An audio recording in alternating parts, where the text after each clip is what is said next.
नमस्कार, आप देख रहे हैं आरडी न्यूज का पॉडकास्ट बिंदास बोल। आज हम आपको एक ऐसे दमदार शख्सियत से मुलाकात कराने जा रहे हैं जिन्हें हरफन मौला कहना गलत नहीं होगा। खेल का मैदान हो या फिर जंग का, राजनीति हो या फिर समाज सेवा, ये जिस क्षेत्र में भी उतरे सफलता के झंडे गाड़े। बिहार की जनता इन्हें अंडा क्रांति के जनक के तौर पर जानती है और इनका नाम है संजीव श्रीवास्तव, जो इस वक्त हमारे साथ मौजूद हैं। बहुत बहुत स्वागत है संजीव जी बिंदास बोल में। हम आपसे पहले यही जानना चाहेंगे कि आप हमारे दर्शकों को अपने बारे में कुछ बताइए। जी, मैं बिहार का नागरिक हूँ, संजीव श्रीवास्तव। 2 बच्चे, एक बीवी, व्यवसाय और बस चूँकि किसी से कोई उम्मीद नहीं है तो इसलिए जो मन में आता है वो करता हूँ। बचपन से कभी टॉपर नहीं रहा तो फेल होने से नहीं डरता हूँ, और जो फेल होने से नहीं डरता हूँ तो जो मन में आता है वही प्रयास कर लेता हूँ। और 8 बार फेल करता हूँ, 2 बार सफलता हासिल होती तो लोग बड़े खुश होते हैं। असफलता मेरी कोई पूछता नहीं मेरे साथ एक ये भी एडवांटेज रहा है कि कोई पूछता नहीं है, बस यही है मेरा परिचय।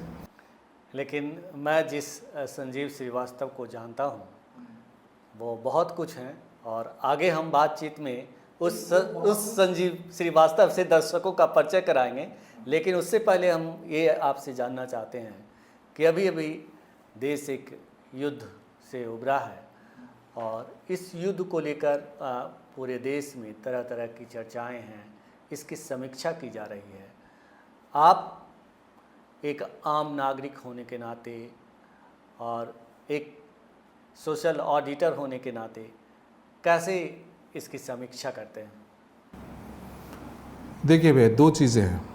एक होता है हिंदू रेट ऑफ रिस्पॉन्स, जो पूरी दुनिया जानती है कि हिंदू ऐसे ही रिस्पॉन्स करेगा कि भाई पहलगाम हो गया तो एक हमला कर दो, उरी हो गया तो एक हमला कर दो और फिर भूल जाओ।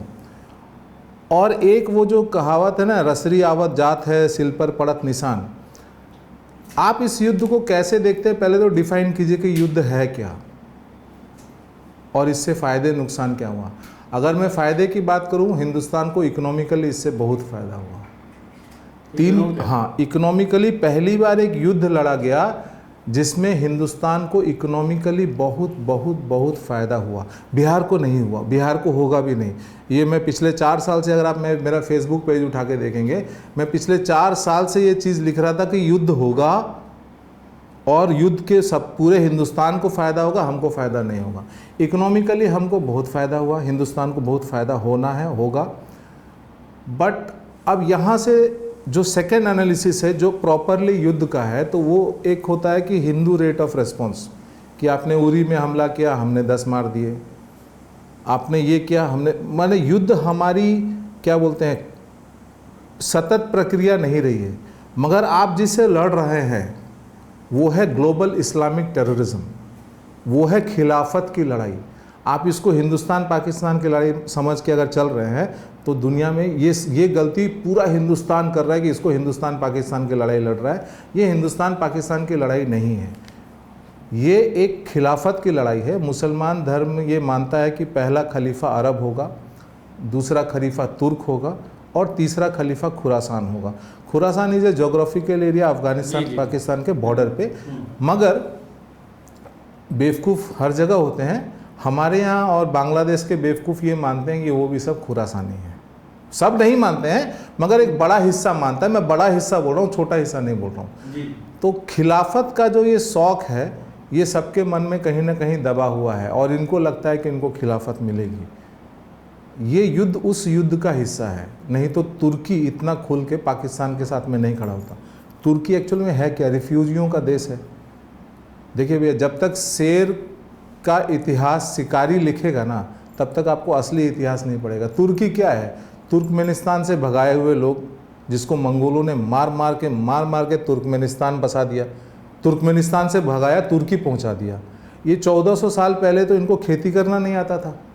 ये सभ्यता की बात करेंगे, हम और आप उस सभ्यता से हैं जब हमारे और आपके पूर्वज संस्कृत में शास्त्रार्थ कर रहे थे ना, तब बहुतों के पूर्वज पेड़ पे कूद रहे थे। आज आदम और हवा की कहानी सुनाने से कुछ नहीं होगा। दशावतार की निशानी आज भी मेरे और आपके शरीर में वेस्टिजियल ऑर्गन के फॉर्म में मौजूद है। तो क्या है भैया कि सभ्यता में हम इन लोगों से बहुत आगे थे, तुर्कियों से। इनको मार मार के मंगोलों ने वहाँ भगाया। क्यों? मंगोल खराब लोग नहीं थे भैया। देखिए, मान लीजिए मैं बदतमीज हूँ तो बचपन से बदतमीज हूँ ना, 51 साल की उम्र में तो बदतमीज नहीं हुआ। अगर चंगेज खान इतना ही गंदा आदमी था तो 51 साल की उम्र में क्यों गंदा बना? उसके पहले उसका हिंसक इतिहास क्यों नहीं है?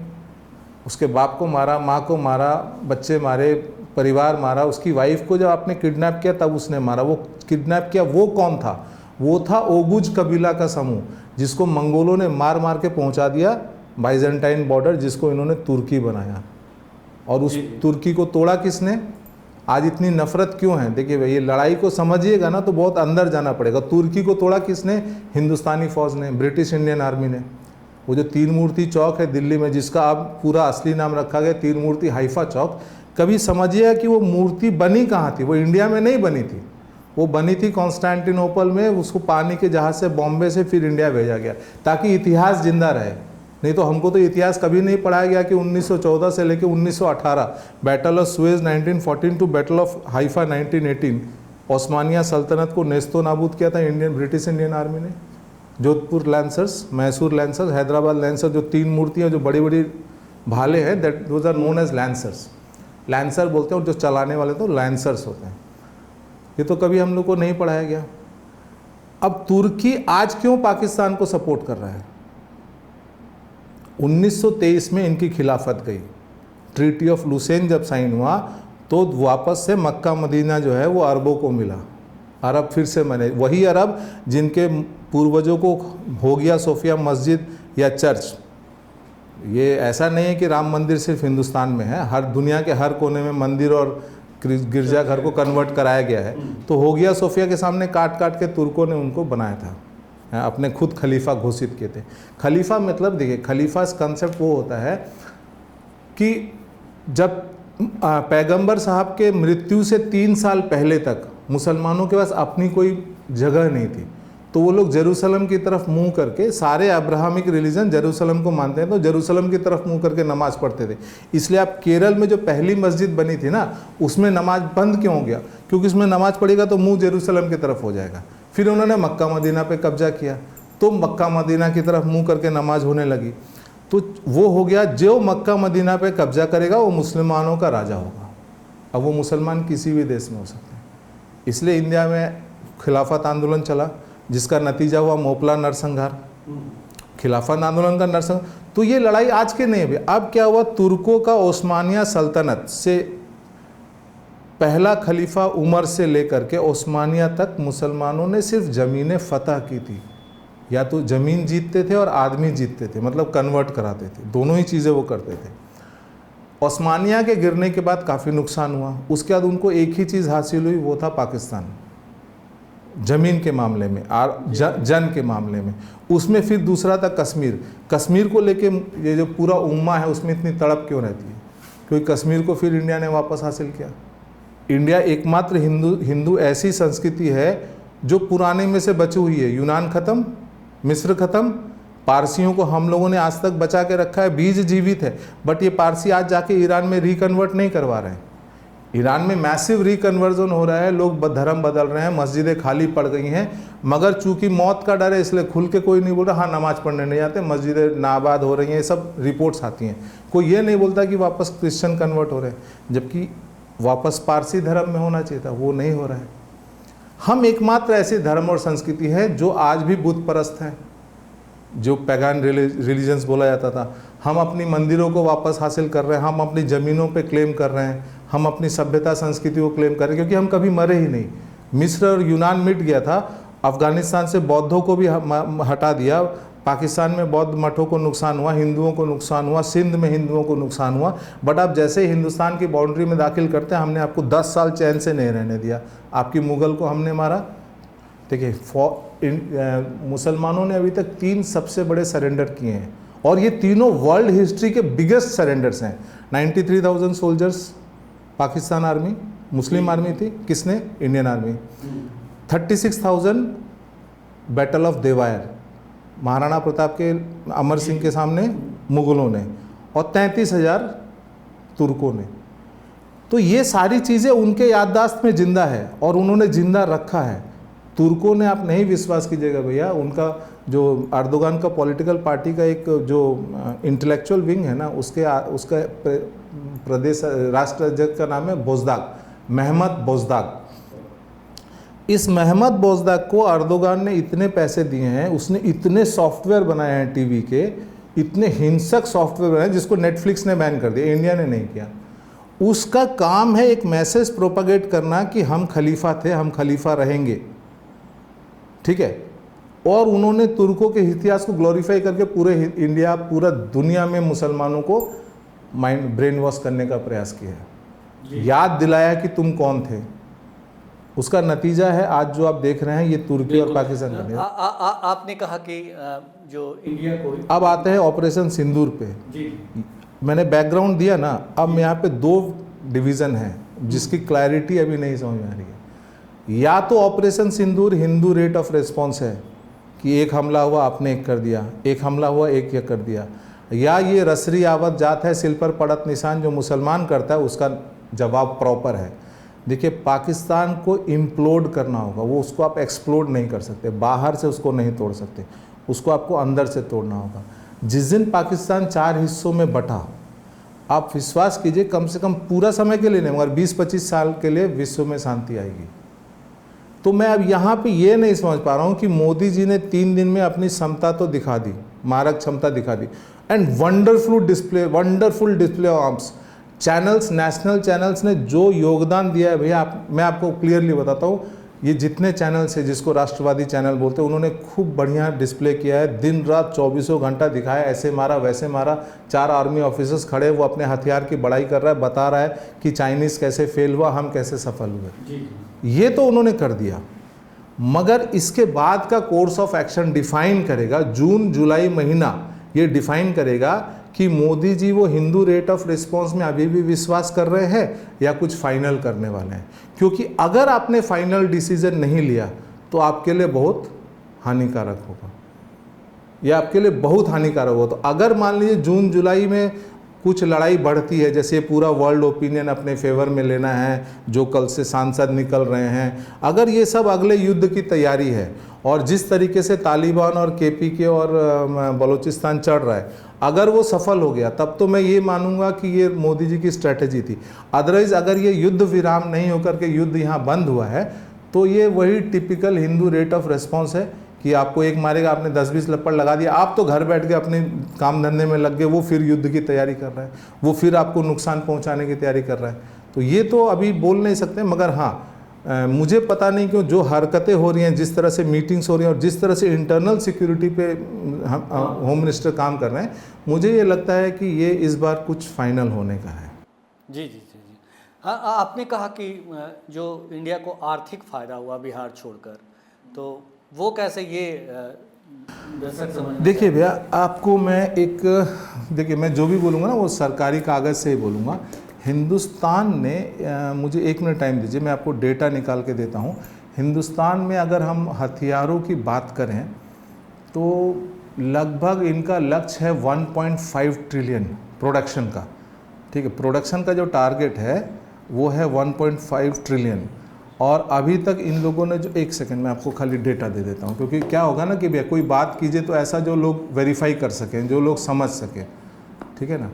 तो अगर मैं ये बताऊँ आपको कि 26,000-27,000 करोड़ का हथियार तो हम लोग बेच चुके थे, पहले साल में एक्सपोर्ट कर चुके थे, और करीब करीब बीच में 1 साल हथियार का मार्केट डाउन हुआ था, बट हमारा इस साल का लक्ष्य है 1.5 ट्रिलियन डॉलर्स का वेपन बेचना, ठीक है। अब हिंदुस्तानी वेपन देखेंगे तो बहुत कॉस्ट इफ़ेक्टिव होते हैं, और कॉस्ट इफ़ेक्टिव होने के साथ साथ इनकी मारक क्षमता का भी प्रदर्शन हो गया कि हम चाइनीज़ से बेटर हैं, ठीक है ना। अब इसमें हो क्या रहा है कि इससे हमको फ़ायदा होगा, बिहार को क्यों फ़ायदा नहीं होगा वो समझिए। हम लोग हथियार बेचना 4 साल पहले से चालू किए, जब से मोदी जी ने मेड इन इंडिया का कॉन्सेप्ट शुरू किया। ब्रह्मोस बेचा, मल्टी बैरल रॉकेट लॉन्च, आकाश नहीं, वो पिनाका बेचा है हमने आर्मेनिया को, और बेचा बड़ा सेलेक्टिव है। अभी अजरबैजान एक डील हुई है ना आकाश। हाँ, आकाश तो surface to air Akash MBRL में सबसे ज़्यादा फेमस हम लोग का पिनाका हुआ है, और MBRL का इफेक्टिवनेस भी बहुत सूट है। देखिए मोटा मोटी इंडियन वेपन सिस्टम जो भी डेवलप किया सब सूट एंड स्कूट है, मतलब वो ट्रक लोड है, फायर करेगा निकल जाएगा, आप वहाँ वापस रिटेलिएटरी फायर भी करेंगे तो आपको कुछ नहीं मिलने वाला है। तो maximum suit and scoot system है, सबसे सस्ता है और इफेक्टिवनेस हमने प्रदर्शित किया, तो इंडिया को फ़ायदा होगा। बिहार को क्यों फ़ायदा नहीं होगा? मैं पिछले 4-5 सालों से कंटिन्यूसली फेसबुक पे लिख रहा था, जब से देखिए बिहार को सिर्फ इसमें नहीं, किसी भी चीज़ में फ़ायदा नहीं हो। मैं आपको तो इंडस्ट्री में एक टर्म होता है सनशाइन, सनराइज। सनराइज का मतलब होता है ऐसा उद्योग जो अभी अभी शुरू हुआ है। जैसे आपने सुना होगा ना कि भाई इन्फोसिस गैरेज से शुरू हुआ, एप्पल गैरेज से शुरू, मतलब छोटा सा शुरू हुआ, तो उस समय वो पूरी इंडस्ट्री छोटी इंडस्ट्री थी। जैसे एक टाइम पे टेलीकॉम बहुत महंगा था, टेलीकॉम इंडस्ट्री बहुत, हम लोग, मैं उस समय 1999 में मैंने पहला मोबाइल लिया था कलकत्ता में, तो हम लोग मोबाइल ऐसे ला के ऐसे यहाँ के ना ग्रीन बटन ऑन कर, हेलो हाँ हाँ हाँ ठीक ठीक ठीक, कड़ाक काट देते थे। 9 रुपये का इनकमिंग हुआ करता था। तो वो सनराइज पीरियड था उसका, उस समय सनराइज सूरज उग रहा था। आज टेलीकॉम की क्या हालत है, कोई अवस्था है। हम ही लोग, मेरा एक बहुत बड़ा बिजनेस है, 350 लोग हमारे यहाँ काम करते थे। हम लोग 2G एंटीना और माइक्रोवेव एंटीना चेंज करते थे, 2G to 4G कन्वर्ट करते थे। 35,000 में एक एंटीना टावर चेंज करते थे, वो आगे 8,000 पे बंद कर दिया। तो जैसे जैसे सनराइज होता है ना, वो इंडस्ट्री चमकती है। तो हमारे जीते ज़िंदगी कितनी सनराइज हुई है। जब मैं भटिंडा पंजाब में, हम लोग थे कैंट में, तो पहली बार कंप्यूटर देखा था, ठीक है। उस समय हार्डवेयर एंड सॉफ्टवेयर 84-85 में हम लोग को दिखने लगा था, वो सनराइज था। आज हम लोग सबसे ज़्यादा पैसा कमाते हैं उसमें, बिहार कुछ कमाता है, बिहार के कुछ है नहीं। सेकेंड हमने देखा टेलीकॉम, बिहार बना क्या उसमें, बिहार उसमें मजदूर बना। टावर लगा रहे हैं, टावर चेंज कर रहे हैं, क्या हमारे पास एक भी टेलीकॉम कंपनी है? नहीं है। तीसरा हमने सनराइज, ये सॉफ्टवेयर हार्डवेयर टेलीकॉम, उसका देखा सोलर, रिन्यूएबल एनर्जी जिसको बोलें। विंड का तो छोड़ दीजिए, चलिए वेलोसिटी का लफड़ा है, कोई प्रॉब्लम नहीं है। सोलर में पूरा इंडिया ने 100 गीगावाट प्लस कर लिया है प्रोडक्शन। बिहार का कितना कंट्रीब्यूशन है? 128 मेगावाट। बिहार का कंट्रीब्यूशन है 128 मेगावाट, जबकि मुझे याद है जब नीचे मछली ऊपर बिजली का स्कीम बना था, मैं भी उसका डिज़ाइनर था। उस समय पहला टेंडर हुआ था 50 मेगावाट का, आज से 2013 साल में 900 कितना मेगावाट का एप्लीकेशन आया था। दूसरा टेंडर हुआ 250 मेगावाट का, आदमी ही नहीं आया बिड करने के लिए, क्योंकि पॉलिटिकल इंस्टेबिलिटी था। तो मिला जुला करके सोलर में भी हमको कुछ नहीं हुआ।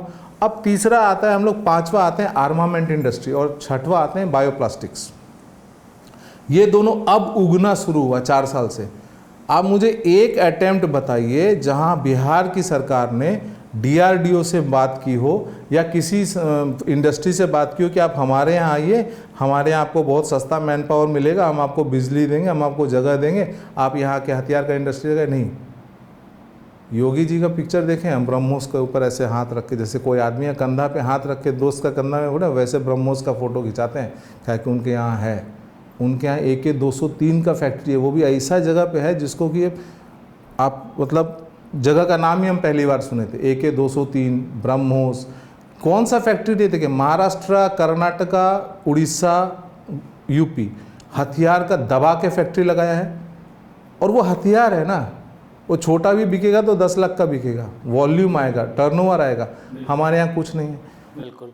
तो ये जी जी जी ये तस्वीरें साफ हो गई कि बिहार को क्यों फ़ायदा नहीं होगा इस युद्ध के बाद या युद्ध होने की वजह से, लेकिन देश को इससे फ़ायदा हुआ है।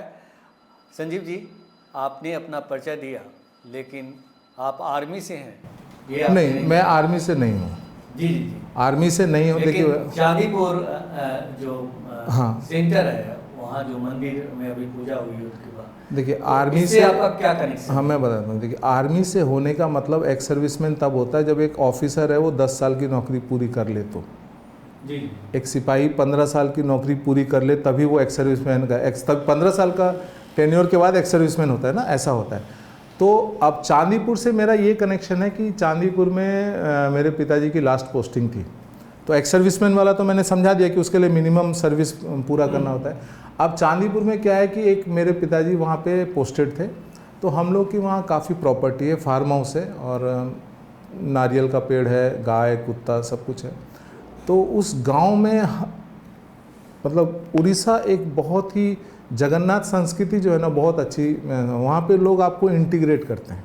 जी जी। ठीक है, इसलिए वो जो मंदिर आपने देखा था वो शिव जी का मंदिर में मेरे पिताजी का माता जी का योगदान था। पिताजी 2017 में रहे नहीं, तो जब पार्वती जो माता अष्टभुजा का मंदिर बना तो उसका प्राण प्रतिष्ठा में फिर गांव में हम और मेरी पत्नी हम लोग उसमें शामिल हो गए। तो हाँ, चांदीपुर चूँकि वो पूरा units proof and experimental establishment ITR ये सब कुछ बहुत नज़दीक से देखा, इसलिए हाँ आप कह सकते हैं कि हम लोग वहाँ के, मैंने बिहारी होने के बावजूद भी मैं उड़िया हूँ, क्योंकि वहाँ पढ़ाई लिखाई भी मेरी वहीं हुई थी, सब कुछ वहीं पे हुआ। जी जी जी। बिहार के लोग आपको अंडा क्रांति के जनक के तौर पे जानते हैं, तो आप इस उद्योग के क्षेत्र में कैसे आए और फिर बिहार में अंडा क्रांति की शुरुआत कैसे हुई? देखिए, मैं स्टेट इनोवेशन काउंसिल का मेंबर था। Bihar state innovation council Bihar का। जी। तो उसमें और भी बहुत सारे मेंबर्स थे, जैसे टेरी इंस्टीट्यूट के डायरेक्टर थे, काफ़ी लोग मेंबर थे। बट वो एक होता है ना कि जैसे फॉर्मेलिटी करके कि भाई चलो केंद्र सरकार का आदेश है तो बना दिया और उसके बाद काम ख़त्म, फिर कहीं कुछ एक्टिविटी नहीं हुई। तो उस समय यहाँ नाबार्ड में एक हमारे ही बालासोर, चांदीपुर जो नाम बोला वो बालासोर ज़िला में आता है, वहाँ के एक हमारे ही कॉलेज के बहुत ही सुपर सीनियर CGM हुआ करते थे, RK दास, नाबार्ड के CGM थे। तो और मैंने उड़ीसा में एक चीज़ सीखा था कि 89-90 के आसपास ना उन लोगों ने वहाँ पे मेरीन प्रोडक्ट एक्सपोर्ट्स का एक एक्सपेरिमेंट किया था। गांव-गांव में, घर घर में लोग जाते थे, सरकारी अधिकारी उनको बताते थे कि भैया ये तालाब, आप यहाँ तालाब खोद लो, समुंदर का पानी डालो, ऐसे ऐसे करना है, एक्सचेंज करना है, वाटर एक्सचेंज, ये मछली पैदा करो, आपको बहुत फ़ायदा होगा। और धीरे धीरे लोगों ने करना शुरू किया था। वो हर आर्मी वाले के घर में भी जाते थे कि साहब कुछ ज़मीन खरीद लीजिए। हम लोगों ने भी ज़मीनें खरीदी। तो उस समय मैंने देखा, तो मैंने सोचा कि चलो उसी एक्सपेरिमेंट को बिहार में करते हैं, क्योंकि देखिए बिहार एक कृषि प्रधान राज्य है, ये आप मानेंगे, मगर इसकी वाली बातें सुन के आपको हंसी आएगी। बिहार एक कृषि प्रधान राज्य है, मगर हमारे यहाँ ना काऊ का कोई ब्रीडिंग पॉलिसी है, ना बकरी का कोई ब्रीडिंग पॉलिसी है, ना कोई एग्रीकल्चर के नाम पे कुछ भी नहीं है हमारे यहाँ पे। वो मैं एक एक करके बताऊँगा। अंडा पे बात करते हैं, तो जो मैंने उड़ीसा में देखा था वो मैंने यहाँ काम करने का प्रयास किया। और मतलब बिहार सरकार में एक ही अधिकारी थे, डॉक्टर आलोक रंजन घोष, उस समय डायरेक्टर एनिमल हस्बेंड्री। हमारे मेंबर सेक्रेटरी हुआ करते थे योजना एवं विकास विभाग के सचिव, वो मेंबर सेक्रेटरी थे इसके स्टेट इनोवेशन काउंसिल के। बट वो डॉक्टर आलोक रंजन घोष, उनका जो अप्रोच था वो बहुत पॉजिटिव था। फिर धीरे धीरे करके हम लोगों ने मेहनत किया और 3 साल में बिहार जहां 20,000 अंडा पैदा करता था पर डे, हम 3.5 करोड़ पे लेके चले गए। इसका एक डिटेल रिपोर्ट अगर आप देखेंगे तो national banking staff college, NABARD की एक संस्था है, नेशनल बैंकिंग स्टाफ कॉलेज के, उस पर वेबसाइट में पड़ा हुआ है। तो काफ़ी अच्छा प्रोजेक्ट हुआ। मतलब टोटल जितना हमने प्रोडक्शन स्टार्ट हुआ उसमें लगभग 1575 करोड़ का कैपिटल एसेट क्रिएट हुआ, 80,000 रोजगार पैदा हुआ। वो सफल एक्सपेरिमेंट रहा, काफ़ी सफल एक्सपेरिमेंट रहा। जी जी जी। आप सोशल ऑडिट भी करते हैं और आपकी एक संस्था भी है सोशल ऑडिट की। ये सोशल ऑडिट बेसिकली है क्या? हमने आपका वीडियो देखा था कि आप बिजली विभाग का सोशल ऑडिट किया और उसमें आपने किस तरह सरकार जो है बिजली सब्सिडी देकर और फिर महंगे दर में बिजली लेकर और फिर बिजली पे सब्सिडी दे करके हेर फेर करती है, इसका खुलासा किया था। इसके बारे में बताएं। देखिए 2022 में बिहार सरकार ने बिजली का दाम 10% बढ़ाने के लिए एक एप्लीकेशन दिया था बिहार इलेक्ट्रिसिटी रेगुलेटरी कमीशन में।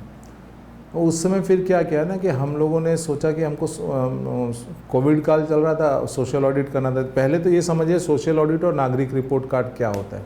सोशल ऑडिट होता है जो अगर आपको पूर्ण जो डेमोक्रेसी सही में चाहिए, जिसमें गण तंत्र पे हावी हो, आज के दिन में तंत्र गण पे हावी है, तो आपको अकाउंटेबिलिटी लानी पड़ेगी। आज के दिन में there is no accountability. Bihar में कोई अकाउंटेबिलिटी नहीं है। लेगिस्लेशन हमारी अकाउंटेबिलिटी लाने के काबिल है नहीं बिहार की, पहले तो ये समझ लीजिए।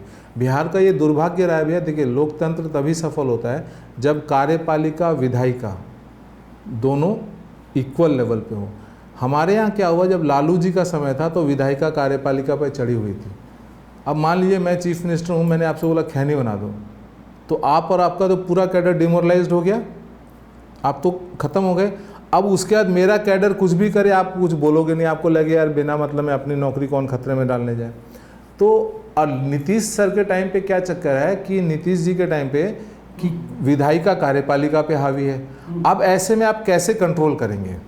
तो वो है सोशल ऑडिट। सोशल ऑडिट वो अस्त्र है जिसमें कि समाज से आप पूछते हैं कि भाई सरकार ये जो काम आपके लिए कर रही है इसमें सही में आप लाभार्थी हुए हैं कि नहीं हुए, आपको सही में फ़ायदा हुआ कि नहीं हुआ। हालांकि नीतीश कुमार जी ने इसमें भी कर रखा है कि भाई तू ही कातिल, तू ही शाहिद, तू ही मुंसिफ। वो खुद ही अपना मुखिया लोग अपना 10 आदमी बिठा के सोशल ऑडिट कर लेते, वो हो नहीं सकता। सोशल ऑडिट हमेशा थर्ड पार्टी करेगी जिसको आपसे कोई फाइनेंशियल लेन देन नहीं है। अगर सरकार ने मुझे पैसे भी दे दिए सोशल ऑडिट करने के लिए, वो सोशल ऑडिट हो नहीं सकता, क्योंकि मैं अपना पे मास्टर का गाना गाऊंगा ना भाई। तो हमने सोशल ऑडिट करना शुरू किया। तो बिहार का बिजली में हम लोगों ने 4 सवाल पूछे थे। सबसे पहले पूछा था कि बिहार की बिजली क्या सही में सस्ती है जी। दूसरा पूछा था कि जो स्मार्ट मीटर लग रहा है इसका मीटर रीडिंग टेस्ट सर्टिफिकेट आपके पास मिला है कि नहीं मिला है। तीसरा बात था 1912 के सर्विस के बारे में। और तो जब ये 3 सवाल हमने पूछे सोशल ऑडिट में, तो इसके बाद बहुत सारी चीज़ें खुद ब खुद निकल के आई और ये जनता ने दिया, हम लोगों ने कुछ नहीं किया। जैसे मेरे को एक व्यक्ति ने भेजा केंद्रीय विद्युत विनियामक आयोग का एक डिसीजन 2021 का डिसीजन था, जो ये साबित करता है कि बिहार सरकार सबसे महंगा बिजली खरीदती है। मतलब जो बिजली 2 रुपये 48 पैसा में उड़ीसा खरीद लेती है, वही बिजली बिहार सरकार 5 रुपये 21 पैसा में खरीदती है। बहुत सारे राज्य मिलेंगे, और ये मेरा नहीं है, ये वो केंद्र सरकार का जजमेंट है। 4 कोरम में 4 जज थे CRC में, उसका ये दिया हुआ है कि भैया आपका बिहार सबसे ज़्यादा महंगी बिजली खरीद रहा है, तो आप दाम क्यों बढ़ा रहे हो, पहले बिजली खरीदने का दाम घटाओ। इसमें जब आगे बढ़ते हैं तो पता चलता है कि जितना थर्मल पावर प्लांट है उसमें एस्टीमेट घोटाला, बिहार का जो तथाकथित एस्टीमेट घोटाला है, एस्टीमेट घोटाला हो रखा है। तो इस तरीके के बहुत तरह के चीज़ें निकल के आई कि जिससे ये साबित हुआ कि बिजली बहुत महंगी खरीदी जाती है। दूसरा आता है भैया, देखिए नीतीश कुमार जी बोलते हैं कि 2000 के पहले ट्रांसमिशन लाइन नहीं थी, हमने ट्रांसमिशन लाइन बसाई। तो जब मान लीजिए 2005 के बाद ट्रांसमिशन लाइन बनी, मतलब ट्रांसमिशन लाइन आपकी बहुत नई है। अगर नई है तो इतना ट्रांसमिशन लॉस क्यों दिखा रहे हैं? 45% तक का ट्रांसमिशन लॉस दिखा दिया था, और जब हम लोग हल्ला करना शुरू किए तो अब घटते घटते घटते 32% पे नहीं, वो एक जदयू के ही सचिव ने मुझे बोला था कि 32% पे आ गया। मैं बोला भाई 45 से 32 पे आया कैसे, गया कैसे? हर चीज़ का सवाल होता है ना। तो चलिए ट्रांसमिशन लॉस घट रहा है। अच्छा, दूसरा चीज़ है ट्रांसमिशन लॉस होता क्यों है? अगर आपका सामान घटिया है, सामान घटिया है, ग्रिड का सामान घटिया है, तार घटिया है, ट्रांसफार्मर घटिया है, तो ट्रांसफार्मर घटिया का नुकसान हम लोग झेल रहे हैं। एक वकील साहब मर गए थे ना पटना सिटी कोर्ट में, ब्लास्ट हुआ, मर गए। तो ये सारी चीज़ें सामने आई, ट्रांसमिशन लॉस सामने आया, एवरेज प्रोक्योरमेंट प्राइस सामने आया, AT&C लॉस सामने आया कि भाई बिजली जितना बेच रहे हैं उतने का बिलिंग नहीं कर रहे हैं। अच्छा, उसमें ये बोलते हैं जनता दोषी है, जनता दोषी नहीं है, आपका DM पेमेंट नहीं करता है। शिक्षा विभाग 250 करोड़ का बिजली बिल नहीं देता है, मगर बजट का पैसा सरेंडर कर देता है। मेरे पास पैसे हैं, मैं वापस क्यों करूंगा? बिजली का बकाया उसको चुकता करूंगा ना, मेरा इंटेंशन ही नहीं है। आप ही का बिहार का बजट बोलता है कि शिक्षा विभाग, बहुत सारे विभाग बिजली का बिल नहीं दे रहे हैं, मगर बजट का पैसा सरेंडर कर दे रहे हैं। इस पे और ये बहुत लंबा किस्सा है। तो AT&C लॉस में बिहार का जनता का कोई दोष नहीं है, मगर स्मार्ट मीटर हम झेले। तो ट्रांसमिशन लॉस, ये सारा चीज़ हम लोग लेकर के फिर बिहार विद्युत विनियामक आयोग को कोविड का आखिरी दिन था, कोविड प्रोटोकॉल का 14 फरवरी 2022 हम लोगों ने सारा कागज़ दिया, उसमें सबूत भी दिया कि भाई जब केंद्र सरकार आपको 2 रुपये 61 पैसा में बिजली दे रही थी, तो आपने 3 रुपये 11 पैसा में प्राइवेट पार्टी से क्यों खरीदा? भाई केंद्र सरकार ने बोला कि मैं आपको सोलर की ही बिजली बहुत तरह की होती है, सोलर की बिजली में आपको 2 रुपये 61 पैसा में दूंगा। आप केंद्र सरकार से नहीं लेके प्राइवेट पार्टी से टेंडर करके 3 रुपये 11 पैसा में क्यों लिए? 50 पैसा महंगा क्यों लिए? और बिजली का एग्रीमेंट 25 साल के लिए होता है, मतलब आप 25 साल के लिए महंगी बिजली खरीद चुके हैं। क्या उद्योग लगाएंगे आप उद्योगपति को बोलेंगे 9 रुपया, बंगाल बोलेगा 3 रुपये, तो वो बंगाल जाएगा कि आपके पास आएगा? 6 रुपये, जहाँ आपकी 1 यूनिट है उसकी 3 यूनिट हो जा रही है। तो इसकी वजह से फिर केंद्रीय बिहार विद्युत विनियामक आयोग ने फैसला दिया कि 10% दाम नहीं बढ़ेगा, और अखबार में पूरा फैसला आया था कि भाई आप अपना लॉस घटाइए, आप सस्ता खरीदिए, दाम नहीं बढ़ाइए। मगर फिर 2023 आते आते फिर केस चला गया कि भाई 40% दाम बढ़ेगा। बिजली की बात हुई संजीव जी, तो स्मार्ट मीटर की भी बात कर लेते हैं। इसे लेकर भी बिहार में जमकर सियासत हो रही है। एक तरफ प्रतिपक्ष के नेता कहते हैं कि स्मार्ट मीटर, सब झूठ बोल रहा है। पहला बात समझिए, स्मार्ट मीटर के जरिए बिहार में कोई प्रतिपक्ष नहीं है। उस पर हम आएंगे। नहीं, मैं स्मार्ट मीटर पे आपको साबित कर रहा हूँ, आपका बिहार में कोई विपक्ष नहीं है और प्रतिपक्ष के नेता झूठ बोल रहे हैं। जी जी जी, लेकिन वो तो कह रहे हैं कि भाई ये मीटर स्पीड चलता है, जनता का तो लगाए कमाई क्यों? का पैसा जो लगाए क्यों? वही ना लगाए हैं, नेता प्रतिपक्ष ही ना लगवाए हैं, भाजपा लगाई है भैया। नेता प्रतिपक्ष ने स्मार्ट मीटर लगवाया है, भाजपा नहीं लगवाई है स्मार्ट मीटर। नेता प्रतिपक्ष का उससे क्या मतलब? RJD and Congress. जो स्मार्ट मीटर लगा है उसका मैं आपको पूरा टाइमलाइन बता देता हूं। देखिए क्या होता है ना, बिहार में पता ही नहीं रहता कि कब किसकी सरकार है। जनता, देखिए बिहार की जनता बहुत इमोशनल है, जैसा आप चलाइएगा वैसा चल देगी पीछे पीछे। तो कब कौन झूठ बोल रहा है और कोई सच नहीं बोल रहा है, ना भाजपा, ना जदयू, ना राजद, ना कांग्रेस, कोई सच नहीं बोलेगा, क्योंकि हमारे यहाँ विपक्ष बोल के कुछ नहीं भैया, सब सत्ता पक्ष में। इसलिए आज जो मैं आपसे चर्चा करने बैठा हूं, मैं एक ऐसा ऑडिट रिपोर्ट लेके बैठा हूं जिसमें राजद भी था, इसमें कांग्रेस की भी सरकार थी, इसमें जदयू तो खैर हमेशा से थी, भाजपा भी थी। मैं एक एक करके बताऊं। देखिए स्मार्ट मीटर 2016 में 8,300, कोई भी नया चीज़ आता है ना तो पहले उसको प्रोटोटाइपिंग करते हैं, एक्सपेरिमेंट करते हैं कि ये सही है कि नहीं है। बिल्कुल। जैसे मान लीजिए हमको एक एसी खरीदना है तो पड़ोसी को पूछेंगे ना कि भाई तुम्हारा वोल्टास अच्छा चल रहा है कि तुम्हारा क्या चल रहा है। सरकार क्या करती है, एक्सपेरिमेंट करती है, कुछ मंगा के चला के दिखाती है। 2016 में सरकार किसकी थी? जदयू, राजद और कांग्रेस की सरकार थी। उस समय 8,300 कन्वेंशनल प्रीपेड मीटर इंस्टॉल किया गया था। ये स्मार्ट मीटर इस प्रीपेड मीटर, मतलब पहले आपको पैसा देना पड़ता है, for prototyping, study and policy making. 2016 में सरकार किसकी थी? जदयू, राजद और कांग्रेस की। 2018 में पहला मेमोरेंडम ऑफ अंडरस्टैंडिंग साइन हुआ था, एक केंद्र सरकार की संस्था है EESL स्मार्ट मीटर के लिए, मैंने ये कन्वेंशनल प्रीपेड मीटर के लिए। जी जी। इस समय सरकार किसकी थी? जदयू और भाजपा की। अब देखिएगा इंस्टॉलेशन का प्रोटोटाइपिंग, स्टडी और पॉलिसी बनती है कब? 2016 में, जब सरकार किसकी थी? आरजेडी और जेडीयू। जदयू तो कांस्टेंट है, उसका नाम मत लीजिए आप, आरजेडी और कांग्रेस बोलिए जदयू कांस्टेंट है। अब MOU जब साइन होता तो जदयू भाजपा के साथ आ जाती है।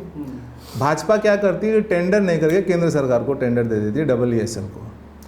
अब आता है 2020 और 21, पहला टेंडर इशू होता है स्मार्ट मीटर खरीदने का। सरकार किसकी है? जदयू और भाजपा की। टेंडर किसको मिलता है? 23 लाख मीटर स्मार्ट मीटर का, EESL मतलब केंद्र सरकार को। हो गया काम खत्म। 2021-22 में सरकार चेंज हो जाती है, फिर से राजद और कांग्रेस पावर में आ जाते हैं। जदयू कांस्टेंट है, जदयू तो खैर कहीं जाना ही नहीं है, वो तो हमेशा सत्ता में ही है। उस समय 36 लाख मीटर का टेंडर होता है, जो जेनस और सिक्योर बोल के कंपनी को मिलता है। ये प्राइवेट कंपनी है, केंद्र सरकार की कंपनी नहीं है। फिर 2022-23 में तीसरा टेंडर होता है 35 लाख स्मार्ट मीटर के लिए, जो मिलता है इंटेलीस्मार्ट को। सरकार जदयू, राजद, कांग्रेस।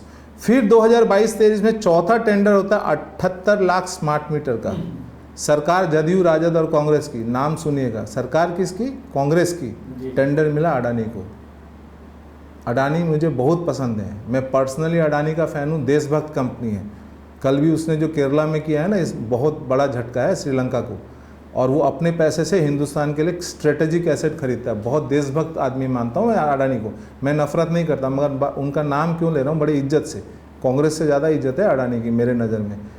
कांग्रेस जो इतना अडानी को गाली देती है, उनके शासनकाल में अडानी और NCC को टेंडर मिला था 78 लाख। सबसे बड़ा जो टेंडर था वो अडानी को मिला था। ठीक है। अब आप मुझे ये बताइए कि ये 2016 से 2023 के बीच में जो स्मार्ट मीटर का सिलसिला चला, पॉलिसी बनाई राजद कांग्रेस, प्राइवेट पार्टी को टेंडर दिया राजद कांग्रेस, तो आप बोल कैसे रहे हैं, किस मुंह से बोल रहे हैं? इस मुंह से बोल रहे हैं क्योंकि आपको पता है कि सामने वाला नादान है, मासूम है, ना पढ़ेगा ना लिखेगा, जो हम बोल देंगे वो गाने लग जाएगा, जो हम बोल देंगे गाने लग जाएगा। वो तो इस बार क्या हुआ था कि तो बिहार तक वगैरह 2-4 चैनल में मेरा 1-to-1 होता। अब इसमें एक चीज़ मैं बताता हूँ, देखिए भैया क्यों मैंने बोला कि कोई प्रतिपक्ष नहीं है। जब 8,321 प्रीपेड मीटर का, मतलब जो आप इससे पहले मैंने बोला था ना कि विधायिका और कार्यपालिका में बैलेंस नहीं है, इसका मैं आपको उदाहरण देता हूँ कि अभी विधायिका को एक भी विधायक ऐसा नहीं जो विधेयक लिख सके। विधायक का काम है विधेयक लिखना, सिस्टम बनाना। तो हम लोग सिस्टम बनाने वाला, विधेयक बनाने वाला एमएलए नहीं चुनते, हम लोग पैरवीकार चुनते हैं। थाना महोदय, एसडीओ साहब, बीडीओ, अरे भाई सिस्टम बनाओ ताकि जो अधिकारी है वो सिस्टम में काम करे और पकड़ा जाए गलती करने से। वो करते नहीं है, हम लोग विधायक चुनते ही नहीं, पैरवी का। आप इतने विधायकों को जानते हो, वो एक बता दीजिए जो आपको बोलेगा कि बिजली का एवरेज प्रोक्योरमेंट प्राइस क्या है, what is transmission loss, smart meter का जो हुआ उसका हमको रिपोर्ट, कोई नहीं। हम लोग विधायक चुनते नहीं, हम लोग पैरवीकार चुनते जो दिन रात बैठ के पैरवी करता है। ये हम लोगों ने अपना सिस्टम खुद ही बिगाड़ रखा है। अब मैं आपको 2016 की घटना बताता हूँ, रिपोर्ट बताता हूँ, अंग्रेजी में लिखा हुआ रिपोर्ट है। सबसे बड़ी तो पता नहीं क्या हुआ था राजद कांग्रेस को उस समय, जदयू को तो खैर क्या ही बोला जाए। उस रिपोर्ट में लिखा है बांकीपुर टाउन और ये जो आसियाना टाउनशिप में 8,321 स्मार्ट मीटर लगाए गए and there was an increase of 45% in collection of revenue. मतलब कि 45% ज़्यादा कलेक्शन हुआ। इसका मतलब जिस आदमी के घर में आपने लगाया था उसको 100 की जगह 145 रुपये लगने लगे। अब मैं वहाँ अगर होता विधायिका में, या मंत्री कोई पढ़ा लिखा होता, या डेप्यूटी सीएम कोई पढ़े लिखे होते, तो वो 3 सवाल पूछता। 8,321 घरों में स्मार्ट मीटर लगा, बिजली का कंजम्पशन 45% बढ़ा। ये अधिकारी ने रिपोर्ट में लिख के अंग्रेजी में बड़ी सुंदर शब्द में दे दिया। तो क्या हुआ था? पहले वाला मीटर खराब था। 3 ही चीज़ हो सकती है ना भाई, कि या तो पहले वाला मीटर खराब था, या नया वाला मीटर खराब है, या सारे मोहल्ले ने 8,321 घरों ने 2 फ्रिज लगा लिए, 4 एसी खरीद लिए। इसके अलावा चौथा तो हमको कोई ऑप्शन दिखता नहीं है। ये सवाल किसी ने क्यों नहीं पूछा? अंग्रेजी में बड़ा सुंदर रिपोर्ट आया, एवरेज 45% इंक्रीज इन रेवेन्यू। वही कहाँ से 45% ज़्यादा मिल गया? तो या तो इसके पिछला वाला मीटर जो बिजली विभाग ने तो हर 10 साल में तो मीटर ही बदल रहे हैं, वो खराब था। तो उस मंत्री के खिलाफ, उस अधिकारी के खिलाफ एक्शन क्यों नहीं होगा? अकाउंटेबिलिटी फिक्स होगी ना, वो होता नहीं। यही अकाउंटेबिलिटी फिक्स करना सामाजिक अंकेक्षण का काम है। तो जब बिजली विभाग का ये सारा चीज़ें बाहर आई, तो अब जा करके धीरे धीरे करके अब थोड़ा बहुत सुधार जो है वो दिख रहा है। और मगर इसमें अब सुधार होगा नहीं, क्योंकि नुकसान हो चुका है। जो प्रोक्योरमेंट होता है, बिजली का जो एवरेज प्रोक्योरमेंट होता है, जो बिजली का पावर परचेज एग्रीमेंट होता है, वो 25 साल का होता है। संजीव जी, आपने कहा कि बिहार में कोई विपक्ष नहीं है। विपक्ष जो भी है सिंबॉलिक है। क्या यही वजह है कि बिहार में आंदोलनों को कुचल दिए जाते हैं? भैया देखिए, बिहार में आंदोलन, आप किस आंदोलन की बात कर रहे हैं पहले हमको ये बताइए। जैसे पेपर लीक पे छात्रों ने ही किया आंदोलन, इससे पहले नीट पेपर को लेकर के आंदोलन हुआ था, बीपीएससी के छात्रों। बीपीएससी में कौन सा पार्टी दोषी नहीं है? मैं आपको बता दिया ना कब किसकी सरकार थी। आप बताइए कौन सी ऐसी सरकार हमारी आई थी जहां बीपीएससी में कोई इल्ज़ाम नहीं लगा हो? आप अपना लुंगी उठा के दिखाएंगे? लालू जी के टाइम पे 2 लोग अरेस्ट हुए थे, बीपीएससी के टॉप लोग, माने आरजेडी के सरकार के समय में। हर समय हुआ कि नहीं? तो भैया जब सभी एक ही जैसे हैं, कोई विपक्ष है नहीं, सब पक्ष है। ये तो खाली ऊपर से दिख रहा है, ये सिर्फ ऊपर से दिख रहा है। तो आप कैसे बोल सकते हैं कि विपक्ष है?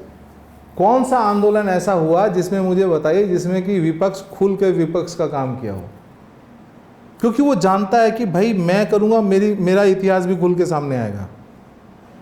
वो बोलेगा ना, उसका भी इतिहास खुल के सामने आएगा। बीपीएससी का आपने नाम लिया, क्या लालू जी के 2 लोग अरेस्ट नहीं हुए थे? राजद के 2 बहुत सीनियर मेंबर अरेस्ट हुए थे। भाजपा का तो एक, उसके ऊपर रेप का इल्ज़ाम था, तो भी वो बीपीएससी का मेंबर था, उसका तो और भी खराब हालत था। जो जाएगा वो अपना इसलिए मैं विपक्ष विपक्ष कुछ है नहीं भैया, समझे, वो सब एक ही है, सब पक्ष है, समझे, और ये जनता नहीं समझ रही है, तो मेरे को क्या फ़र्क पड़ता है समझे ना, हमको कोई मतलब ही नहीं है, मेरा काम है बोलना, मैं बोल रहा हूँ और मैं कागज़ दिखा के बोलूँगा मैं सब, इसलिए मैं कागज़ भी ऐसे लेके आऊँ, जो पूछोगे ना मैं कागज़ ऐसा निकालूंगा जो जदयू, राजद, कांग्रेस, भाजपा सब उसमें शामिल है। हाँ। बिहार में पिछले 30 सालों से सामाजिक न्याय की सरकार है, छोटे भाई और बड़े भाई की सरकार है, पहले बड़े भाई अब छोटे भाई हैं 20 सालों से। वे समाजवाद, चुनाव होते हैं लेकिन परिवर्तन नहीं होते, इसकी क्या वजह आप मानते हैं? भैया समाजवाद में आप क्या बांटिएगा, गरीबी, समाजवाद में आप निचले तबके को क्या दीजिएगा जब आपके पास खुद के पास कुछ है नहीं, तो गरीबी है तो गरीबी बांटिएगा ना, आपके पास कुछ है नहीं तो आप गरीबी बांटिएगा। नहीं, नीतीश जी तो बजट 1,36,000 करोड़ का बजट इस बार पे, आप बजट पे जाना चाहते हैं, इंक्रीज होते चला गया, सब फॉल्स है, कचहरी में बाकी, जंगल में बेबाक, सारा बजट फॉल्स है।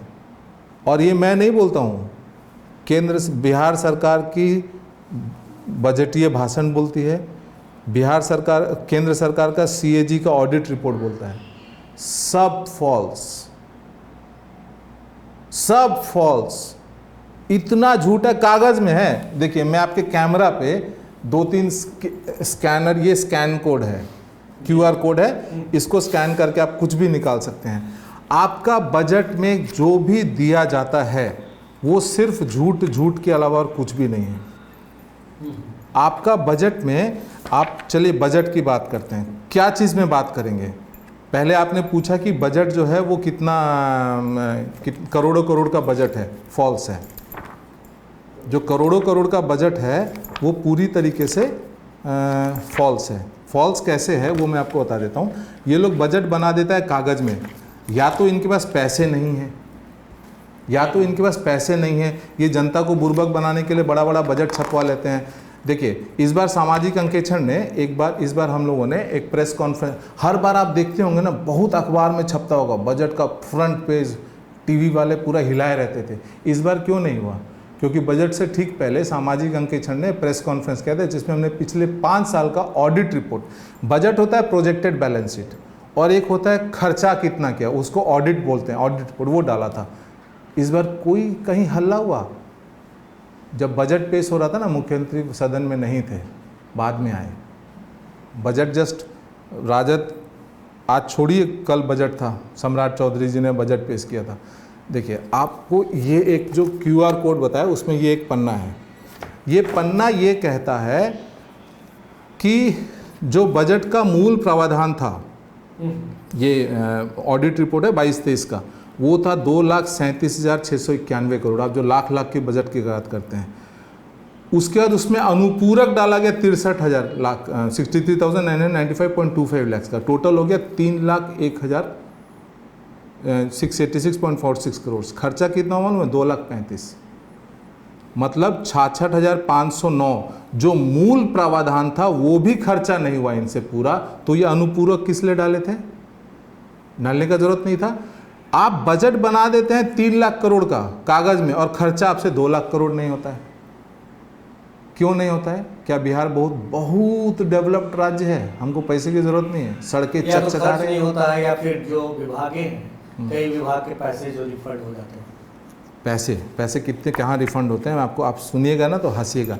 पैसे रिफंड नहीं होते भैया, पैसा होगा तब ना रिफंड होगा, अगर होगा तो खर्चा हो जाएगा।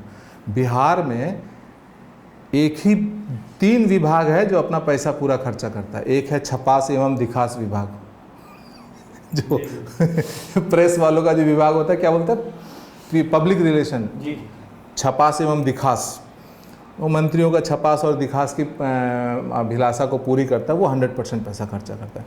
इसके अलावा एक विभाग मुझे बता दीजिए जो 100% अपना पैसा जो है वो खर्चा कर देता हूँ, सिंगल कोई विभाग नहीं भैया। 73% वापस, 74% वापस, 75% वापस, ऐसे तो ये लोग वापस करते हैं। अच्छा, ये सब्सिडी वाला पोर्शन आ गया, मैं आपको निकाल देता हूँ कौन सा विभाग कितना पैसा खर्चा करता है। हेल्थ की तो बिहार को बहुत ज़रूरत है, आपको पता है पिछले 5 सालों में 83,000 करोड़ रुपया हेल्थ डिपार्टमेंट वापस कर चुका है।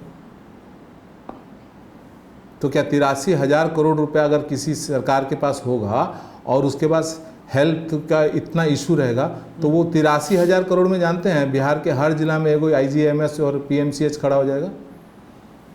83,000 करोड़ में बिहार के हर जिला में एक IGMS एक PMCH खड़ा हो जाएगा। आप पैसा वापस तो संजीव जी आप जो कह रहे हैं, जो दावे कर रहे हैं या जो CAG की रिपोर्ट बता रहे हैं उसके मुताबिक तो फिर पूरी की पूरी सरकार जो है एक मतलब जो सरकार दिखावा करती है या दिखाती है सब कुछ झूठा है। मैं बता देता हूँ, वर्ष 2022-23 के 8,543.32 करोड़ रुपयों को मिलाकर पिछले 5 साल में सरकार ने कुल 24,276 करोड़ रुपए खर्च नहीं किए। सिर्फ हॉस्पिटल, ये स्वास्थ्य विभाग की बात कर रहा हूँ।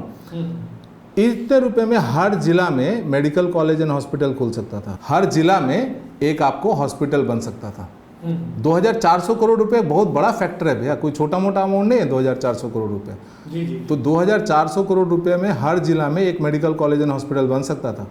जो मतलब ये तो मुख्यमंत्री को खुद सोचना चाहिए कि वो अभी चुनावी साल में जाकर के IGIMS का एक वार्ड इनैगोरेट कर रहे हैं। अगर इतना रुपया उनके पास सही में था, अगर था सही में इतना रुपया उनके पास, तो इतना में तो भैया वो जा करके पूरा हर जिला में एक मेडिकल कॉलेज एंड हॉस्पिटल, एक IGIMS का उद्घाटन कर रहे होते हैं। 24,000 करोड़ रुपए छोटा फिगर होता है क्या भैया? मतलब आप संजीव जी ये कह रहे हैं कि ये सिर्फ कागजों में रुपए दिखा दिए जाते हैं और होता नहीं है बस। लेकिन कैग जो रिपोर्ट ये करता है, कैग का ही रिपोर्ट बोल रहा हूँ मैं, अपने घर से कोई बोल रहा हूँ। ये जो भी मैं आपको फिगर बता रहा हूँ, आप कैग के रिपोर्ट से बोल रहे हैं। तो कैग में जो दिखाई जाती है धनराशि, तो क्या सिर्फ वो भी सिर्फ कागजों की जांच करता है, जो मतलब रियल में अमाउंट है उसकी जांच नहीं होती? करता है। देखिए सैंपल वो लोग करता है, उसी की वजह से धान घोटाला सामने आया।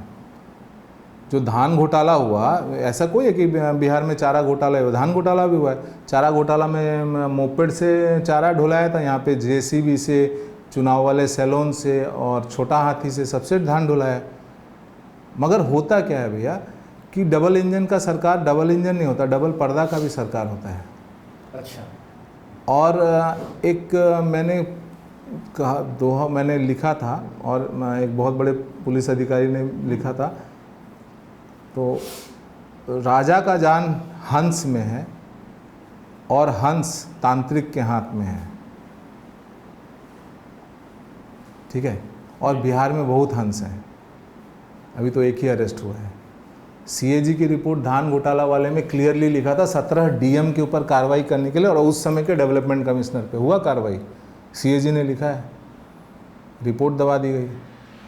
उठती है, मेरे ऐसे 2-4 लोग बोलते हैं सरकार उसको इग्नोर कर देती है। उसको पता है कि क्यों इसको हीरो बनाना, इसको इग्नोर करो, जनता को मतलब ही नहीं है, कोई फर्क नहीं पड़ता जनता को। देखिए जब तक लोकतंत्र में जनता को फर्क नहीं पड़ेगा ना, तो जनता किसका फर्क पड़ेगा? कौन सी पार्टी, एक बात बताइए, कौन सी पार्टी इन्वॉल्व नहीं है जो जनता इसमें चिंता करे? जो जनता मेरी बात तो सुनेगी नहीं।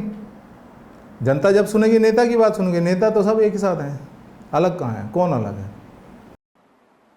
अभी कुछ महीने बाद बिहार में एक बार फिर विधानसभा के चुनाव होने हैं। क्या आपको कुछ उससे उम्मीद जागती है, लगता है कि परिवर्तन होंगे? नहीं कुछ बदलाव होगा? कुछ नहीं होगा, एब्सोल्युटली जीरो, कुछ नहीं होगा। हाँ, एक परिवर्तन मुझे अब लग रहा है, भाजपा बिहार भाजपा, देखिए राष्ट्रीय भाजपा बिहार भाजपा में फ़र्क है। अब मुझे ऐसा लग रहा है कि राष्ट्रीय भाजपा और बिहार भाजपा एक हो रहे हैं। पहले बिहार में भाजपा एक सेंट्रिस्ट पार्टी थी नीतीश कुमार के प्रभाव में, मगर अब मैं देख रहा हूँ कि they are now going towards right. राष्ट्रीय भाजपा राइट है, यूपी भाजपा फार राइट है, धामी सरकार फार राइट है, आसाम सरकार फार राइट है, मगर बिहार में वही भाजपा सेंट्रिस्ट थी, अब वो राइट की तरफ थोड़ा टिल्ट कर रही है।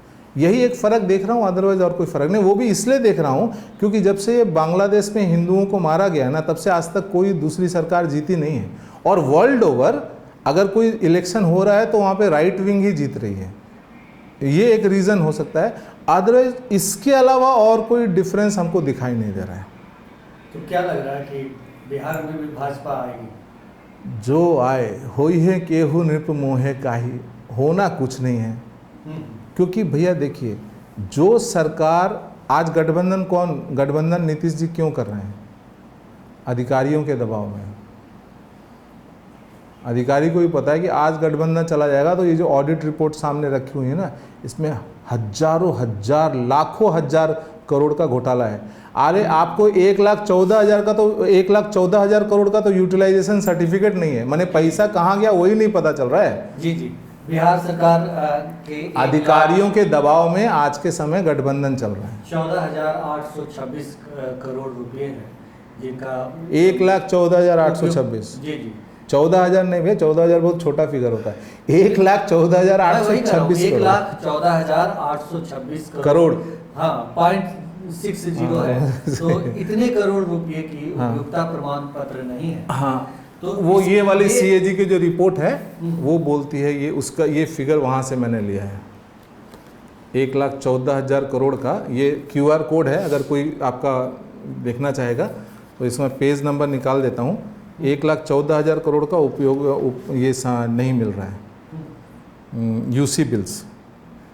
देखिए 2022-23 से लेके 23 तक में 42,049.93 करोड़। फिर 2023-24 में 28,827, टोटल हो गया 70,877.61 करोड़। 2023-24 में फिर 26 जुड़ गया।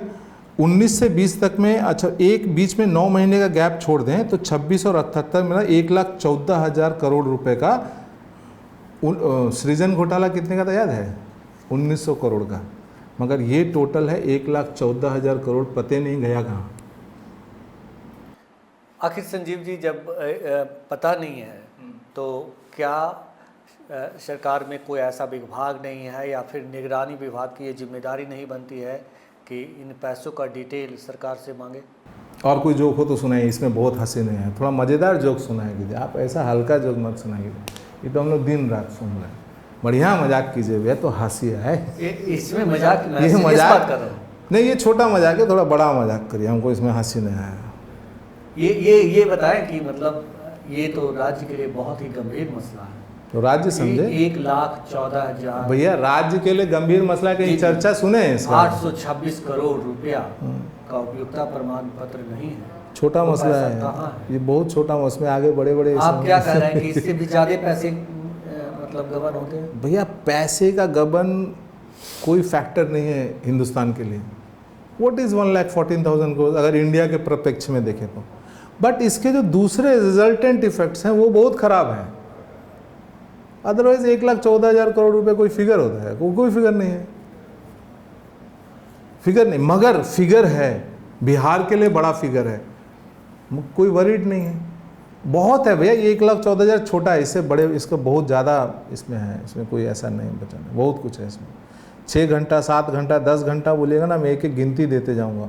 अल्पसंख्यक विभाग कितना पैसा खर्चा नहीं करता पता है आपको?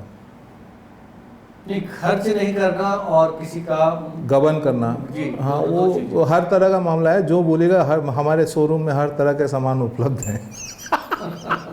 आपके शोरूम में क्या इसके जवाब नहीं है कि भाई निगरानी विभाग क्या कर रहा है? मुझे नहीं पता, हमको क्यों मतलब है भैया, आप हमको एक बताइए। आप सोशल ऑडिट करते हैं, लिख दिया, डाल दिया, 20,000 लोग देख लिए, पढ़ लिए, काम खत्म। बस देखिए एक चीज़ समझिए, हमको कोई फ़र्क पड़ता है? नहीं पड़ता है। एक नागरिक होने के नाते इन सब चीज़ों को हम सामाजिक पटल पे डाल देते हैं। जो जनता है, जो एक्चुअल में नीचे है, सबसे निचला तबका, जो मजदूरी करने के लिए पंजाब आसाम जा रहा है, उसको अगर नहीं चिंता है तो मैं क्यों चिंता करने जाऊं? मीडिया क्यों चिंता करने जाए? आप एक बात बताइए, मीडिया को अपना रोजी रोजगार चलाना है। खुल के यूट्यूब चैनल वाले जो बड़े बड़े लोग हैं वो बोलते हैं कि भाई हमको तो बिजनेस, वो सच है भाई, वो खाएगा क्या अगर नहीं कमाएगा तो जब जनता नहीं सोच रही है तो हम क्यों सोचने जाएं? हाँ, मेरे पास समय है, मैं पढ़ता लिखता हूँ तो डाल देता हूँ, आपने बुलाया तो बोल दूंगा, और कोई बुलाएगा वहाँ भी बोल दूंगा, और जो बोलूँगा कागज़ से बोलूँगा, आप मेरे ऊपर काउंटर केस नहीं कर पाओगे।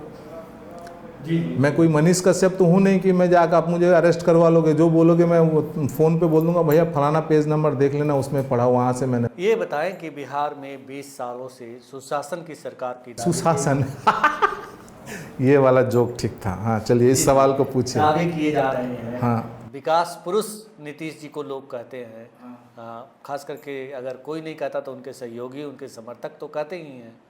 लेकिन मेरा सवाल आपसे ये है कि विकास पुरुष के शासनकाल में बिहार में उद्योग धंधे, कल कारखाने जो आज़ादी से पहले थे वो घटते क्यों चले गए, बढ़े क्यों नहीं? देखिए सबसे पहले तो मैं विकास पुरुष की बात कर लूँ। बिहार इज़ ए लैंड जहाँ मिथ क्रिएट किया जाता है और मिथ को फिर प्रॉपरली प्रोपागेट किया जाता है नीचे तक।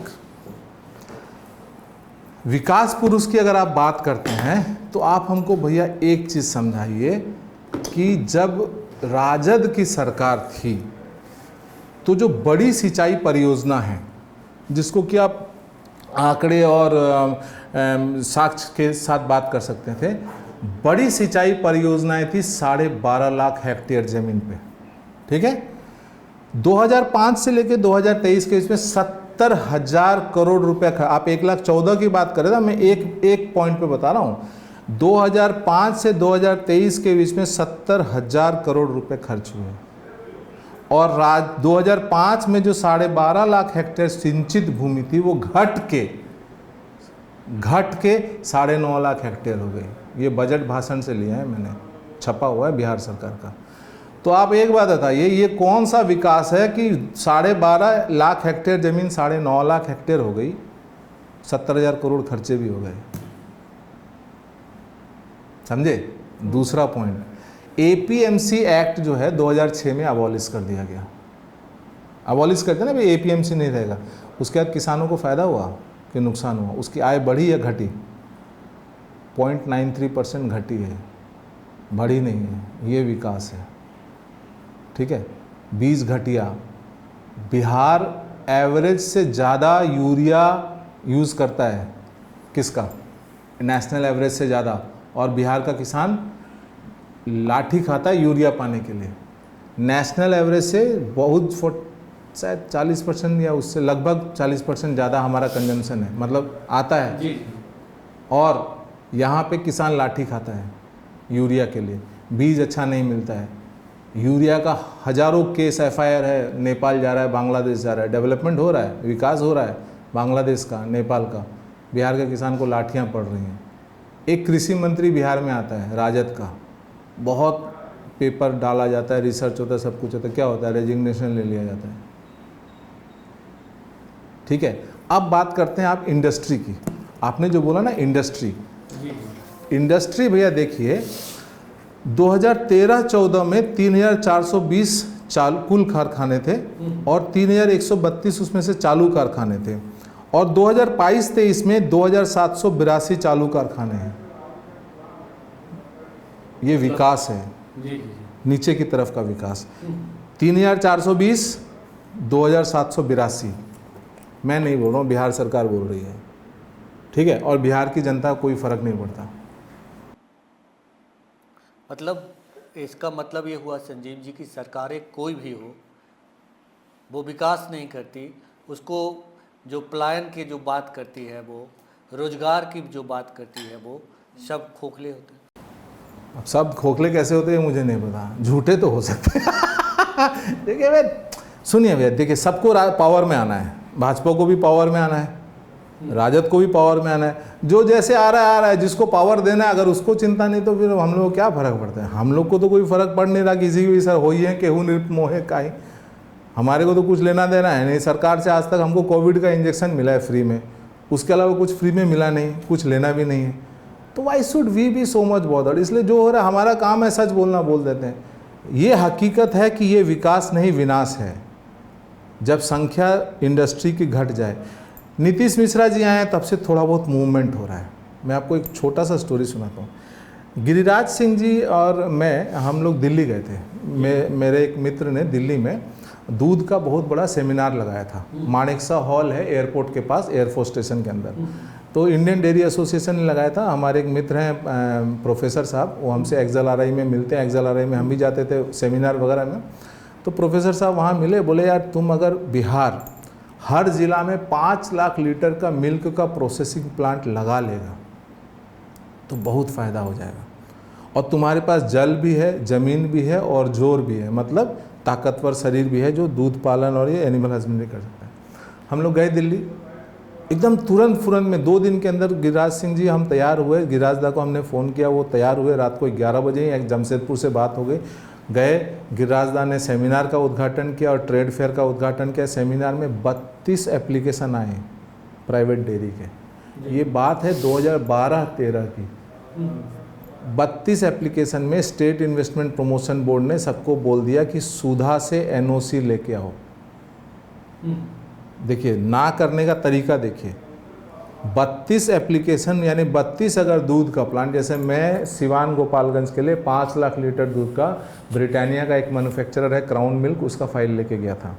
उस समय रेणु कुमारी कुशवाहा इंडस्ट्री मिनिस्टर हुआ करती थी, ठीक है। तो भैया उस समय जो सचिव थे उन्होंने लिख दिया कि सुधा से NOC लाइए। अब एक बात बताइए, कोई अपने कॉम्पिटिटर को NOC देगा?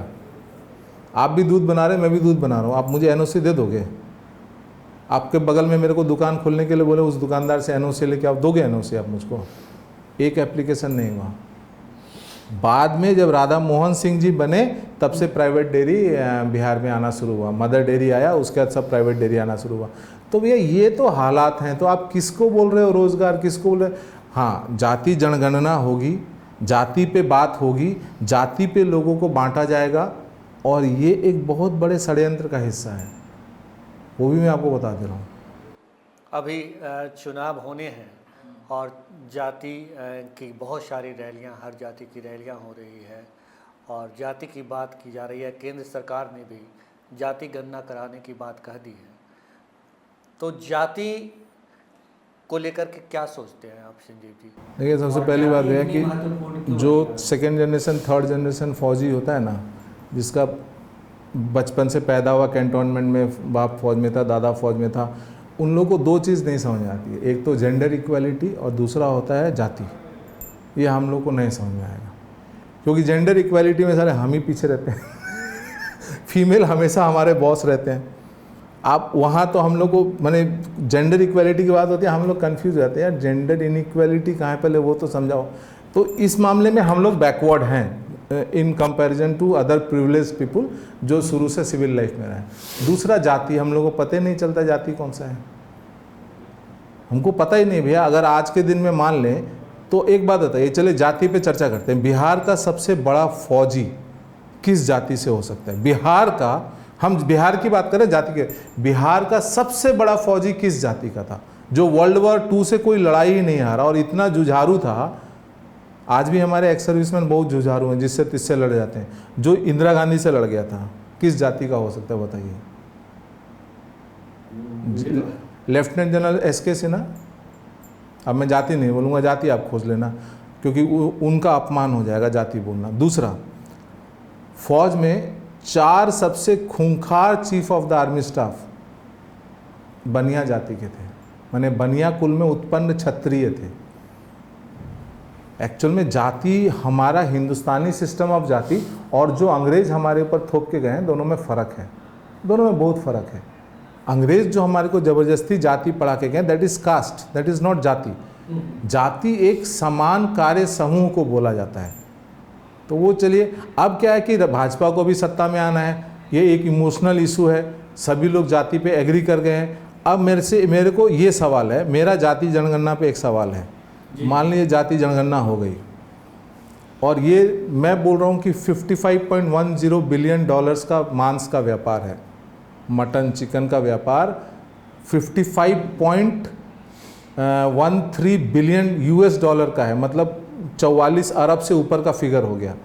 तो क्या सरकार हमारे खटिक समाज को पुनः, हिंदुओं में जो खटिक समाज है उसको प्रमोशन करेगा कि आप मांस का दुकान जाके खोलिए, झटका दुकान खोलिए? मैं सपोर्ट में हूँ, मैं जाति जनगणना के सपोर्ट में हूँ। आप बोल रहे हो ना जाति गिनोगे उसके हिसाब से फिर रोजगार एम्प्लॉयमेंट क्रिएट करोगे, मैं बिल्कुल आपके सपोर्ट में हूँ। मेरे को 2 चीज़ करके दे दो, मांस का दुकान खटिक खोलेगा, आप उसको सब्सिडी दोगे। उनका पारंपरिक काम है। यादव महिलाएं धूप बनाएंगी गाय के गोबर का, आप उनको प्रमोट करोगे, उनके लिए स्कीम बनाओगे। बनाओ। जाति जनगणना करनी है। देखिए सरकारी नौकरी भैया मात्र 5 लाख निकल जाए ना साल में तो बहुत बड़ी बात 5 है। लाख बहुत ज़्यादा है। बहुत बड़ी बात है, मैं बोल तो रहा हूँ। सरकारी नौकरी तो मुझे कोई उम्मीद नहीं है। हमारे तो अब घर खानदान वालों ने सरकारी नौकरी देखना भी छोड़ दिया, क्योंकि वो लुक्रेटिव भी नहीं रही। अब वो उसमें उतना पैसा नहीं रहा जो बिजनेस या प्राइवेट जॉब में है। तो सरकारी नौकरी तो छोड़ दीजिए, ठीक है। वो अब जिस हमारे समाज में भी जो तबका उसके लिए अप्लाई करता वही अप्लाई करेगा। अब आते हैं हम लोग इस बात पे कि चलिए आपने जाति जनगणना कर ली, जाति जनगणना कर ली, क्या आप हमारे विश्वकर्मा भगवान को के लिए पुनः स्कीम बनाएंगे? आप खटिक को खटिक का फ़ायदा देंगे? बॉस मैं आपको बता रहा हूँ, मैंने कुछ दिन पहले एक सोशल ऑडिट किया था, कैंपेन किया था मीट के दुकान के ऊपर। जानते हैं अंबेडकर साहब का जो एक स्टेटमेंट है ना कि इस्लाम इज़ ए क्लोज्ड कॉरपोरेशन, मुझे खटिकों ने बोला कि सर हम अगर चाहेंगे भी ना तो आज के दिन में हमको इतने अड़ंगे लगेंगे, मटन बकरी नहीं मिलेगी, ये महंगा मिलेगा, वो महंगा मिलेगा, हमको फिजिबल नहीं। सीतामढ़ी में एक अगरबत्ती बनाता है आदमी, वो लिखता है, बोलता नहीं, लिखता है कि वो जो ट्रेडर आएगा ना वो बोलेगा मुसलमानी अगरबत्ती चाहिए। जाति जनगणना कीजिए, यस मैं आपके साथ हूँ, स्कीम बना दीजिए। हमारे जो लोग हैं उनको आप सुविधा दीजिए। अरे हमारे में तो विश्वकर्मा बोला गया है ना कि भाई पाषाण से ताम्र, ताम्र से लौह युग, ये विश्वकर्मा भगवान लेके आए थे ना। माने वही लोहार, वही कुम्हार, वो हमको आदि मानव से मानव उन्होंने हमको बनाया, इसलिए उनको विश्वकर्मा बोला गया। यही है ना कॉन्सेप्ट, यही है तो कॉन्सेप्ट कि भाई विश्वकर्मा कौन? जो एक पाषाण युग में रहने वाले मनुष्य को पहले ताम्र में लाया, फिर लौह युग में लाया, उन्होंने सिविलाइजेशन डेवलप की, वही विश्वकर्मा है। जाति जनगणना कीजिए, हमको उसका एडवांटेज दीजिए, तब तो मैं मानूंगा। नहीं तो फिर वो खाली तोड़ने के लिए हिंदुओं को जाति में अगर ये कर रहे हैं तो मैं इसके नहीं, हिंदुओं को तोड़ने के लिए फिर बीजेपी मोदी जी है केंद्र में, वो कैसे? इसीलिए उम्मीद है। देखिए मैं एक बात बता देता हूँ, मोदी जी है इसीलिए उम्मीद है क्योंकि हो सकता है बिहार में 1700 करोड़ का पुल गंगा पार ना करा पाए, बीच में गिर जाए, मगर 700 करोड़ में हिंदुस्तान चांद में भी पहुँच जाता है। 1700 करोड़ का पुल गंगा नहीं पार करा पाता, बट 700 करोड़ में चांद में पहुँच भी जाता है। इसलिए मुझे उम्मीद है और मेरा ये डिमांड है कि स्कीम बनना है तो उस तरह का स्कीम बनाइए। बाकी तो सब हवाबाजी है, बस चल रही है, कुछ नहीं। और इसके लिए जनता दोषी है, नेता दोषी नहीं है। मोदी जी ने अभी हाल ही में ऐलान किया है कि भाई हम जातीय गणना करवाएंगे, तो बढ़िया है, करवाएं। इस पे आप क्या कहेंगे? मतलब करवाएं। देखिए करवाना तो पड़ेगा, करवाना तो पड़ेगा, ये शतरंज का खेल है, तो करवाइए, मगर करवाने के बाद हमको सरकारी नौकरी का झांसा मत दीजिए। तब हम डिमांड करेंगे कि जो मटन की दुकान है उसमें हमारे खटिक समाज को इतना सब्सिडी दीजिए, चाहे वो मुद्रा लोन में सब्सिडी दीजिए, चाहे पीएमईजीपी में दीजिए, हमको झटका मटन का दुकान चाहिए, हमको सनातनी अगरबत्ती चाहिए। 20,000 करोड़ का बाजार है। देखिए जाति का कितना बड़ा नुकसान है मैं आपको बताता हूँ। 20,000 करोड़ का बाजार है, बाजार पूजा सामग्री का। जी गया जाइएगा ना तो समझ में आ जाए किसके कब्जे में है। क्योंकि बॉस एक बात समझ लीजिएगा, जब विद्वेष फैलाने की बात होगी, जब वो छक्का पंजा गेम होगा ना, तो गेम तो हम भी खेलेंगे और अकेला खेलेंगे। हम कोई पार्टी वार्टी का ज़रूरत नहीं है। अकेला 3 लाख रुपए खर्चा कर देंगे, अगला 6 महीना में बराबर कर देंगे हिसाब किताब। आप जाति में तोड़िएगा ना, तोड़िए, हम आपको बताते हैं जाति क्या होता है। और मैं शुरू कर आपका इशारा जिस ओर है, खुल के बोलिए, जिस और उस और नहीं, खुल के बोलिए। आपका इशारा मुसलमानों की हाँ ओर बिल्कुल है। तो इसमें मुसलमान कहाँ से दोषी? क्यों नहीं दोषी हैं? कैसे? कहाँ पे उनका रोल नहीं है, आप हमको ये बताइए। रसरी आवत जात है सिल पर पड़त निशान, हम और आप एक दिन सोचते हैं, वो हमेशा से यही सोचते रहे। आज मुर्शिदाबाद में लड़के निकल के बोलते हैं निकल रंडी का बच्चा बाहर, और उसकी माँ बैठ करके अगरबत्ती बना के सनातनी घरों में बेचती है। हमको बुर्बक समझ लें आप लोग, और हम विद्रोह नहीं करेंगे, मगर वही है कि उरी होगा, हमला कर दिए, वो नहीं होगा। अब कांस्टेंट एफर्ट होगा। जाति जनगणना कराइए और उसके बाद मैं बताऊंगा कि किस जाति का कौन सा पैसा था, उसमें उसको कितना रिजर्वेशन मिलना चाहिए, कितना सब्सिडी मिलना है। अभी तो गेम शुरू ही नहीं हुआ। हम तो नहीं, मुसलमान तो पूजा सामग्री भी बेचते हैं, फूल भी बेचते हैं, अक्षत भी बेचते हैं, तमाम तरह की चीजें बेचें, अपना नाम लेके बेचें, जी अपना नाम लेके बेचें। मोहम्मद रहमान अगरबत्ती बना रहे हैं, बेचें, हम तो मना नहीं किए। डेमोक्रेसी में कौन किसको रोक सकता है? नाम लेके बेचें। कंपनी अगर किसी से अगरबत्ती खरीद रही है, वो कंपनी को डिक्लेयर करना पड़ेगा अगरबत्ती कहाँ से खरीदा उसने। नहीं तो ये तो जातीय विद्वेष फैलाना हो। तो होने दो। और ये कौन सा लड्डू बट रहा है? नहीं, जातीय गणना का, जातीय इससे गणना क्या होगा ना तो उसका एडवांटेज मिलेगा ना जी। तो एडवांटेज यही मिलेगा, हम खटिक के लिए, मटन दुकान के लिए आंदोलन करेंगे, हम सनातनी अगरबत्ती के लिए आंदोलन करेंगे। हम कहाँ मना कर रहे हैं? आपने एक गेम सजा रखा है हिंदुओं को बांटने के लिए मेरी नज़र में, और मैं अब आगे ही कार्रवाई करूँगा। देख लेते हैं किसमें कितनी बुद्धिमानी है। और आप पार्टी बना करके आंदोलन करेंगे, ये करेंगे, मैं अकेला कर लूँगा। आज तक अकेला ही किया है। And I fight best when I fight alone. मैं देख लूँगा, आपको समझ लूँगा। जब शुरू कर दिया था मटन और अगरबत्ती, दो ही सब्जेक्ट पे काम करूँगा, हिंदू मटन का दुकान और अगरबत्ती। मगर वो बीच में लड़ाई लग गई, इसलिए मैंने थोड़ा बंद कर दिया, फिर चालू कर दूँगा। इतने नीचे से खबर निकल के आती है ना, जैसे बिजली में निकल के आई थी, वो निकले। आप विश्वास नहीं, जाति जनगणना कराइए, उसके बाद मेरे को न्याय दीजिए। उसके बाद मुझे न्याय चाहिए उसी जाति जनगणना के आधार पे कि अगर मेरा खटिक लड़का है तो उसको झटका मटन दुकान खोलने के लिए आप क्या फैसिलिटी दीजिए। संजीव जी, आपका मैं फेसबुक पोस्ट देख रहा था, तो आपने वक्फ को लेकर भी सवाल खड़े किए हैं, और आपने लिखा है कि भाई ये लोग तो जबरन कब्जा कर लेते हैं ज़मीन को। तो ये वक्फ को लेकर के इस तरह की बातें करना क्या आपको सही लगता है? बिल्कुल सही है, मैंने खराब किया। देखिए, व्हाट इज़ सेकुलरिज्म? मैं सेकुलर आदमी हूँ boss. And what is secularism? राज्य, स्टेट की नज़र में कोई भी धर्म, जाति के आधार पे कोई चीज़ नहीं सेपरेट होगा। Waqf act is not secular itself. आप कैसे एक पर्टिकुलर धर्म को ज़्यादा दे सकते हैं, उसके लिए एक एक्ट बना सकते हैं? It is not secular. Secular होता ही नहीं है। धर्म के आधार पे किया हुआ कोई भी कानून एक सेकुलर कंट्री में नहीं बना सकता, संविधान बना ही नहीं सकता है। नहीं तो हिंदू में भी तो मठ है और बिल्कुल है, तो वहाँ पे भी तो वक्फ बोर्ड है। हमने वक्फ बोर्ड का तो विरोध नहीं किया। वक्फ बोर्ड रहेगा, वक्फ बोर्ड जिंदाबाद है, रहेगा। वक्फ बोर्ड रहेगा, लिटिगेशन होगा, जैसे सब नीचे से ऊपर तक district court, DM court, DCLR court से लेकर ऊपर जाता है, वैसे जाएगा। नहीं, उसमें तो सवाल ये उठ रहा है कि आप उंगली घुसेड़ रहे हैं उसमें, कि आप कह रहे हैं कि इसमें हिंदू भी आएंगे, रहेंगे। भैया एक बात बताइए, सरकार सेकुलर है, अगर एक डिस्ट्रिक्ट मजिस्ट्रेट हिंदू है तो क्या वो फैसला नहीं ले सकता मुसलमानों के ऊपर? आपको देश के अंदर एक नया देश चाहिए। अब देश के अंदर देश नया की बात नहीं है। अगर भैया वक्फ एक्ट या कोई भी ऐसा कानून जो किसी एक धर्म के लिए है, वो कानून सेकुलर नहीं हो सकता है। दूसरा चीज़, माइनॉरिटी शब्द गलत है। यूनाइटेड नेशन का डेफिनेशन है माइनॉरिटी दो ही जगह काबिल हो सकती है।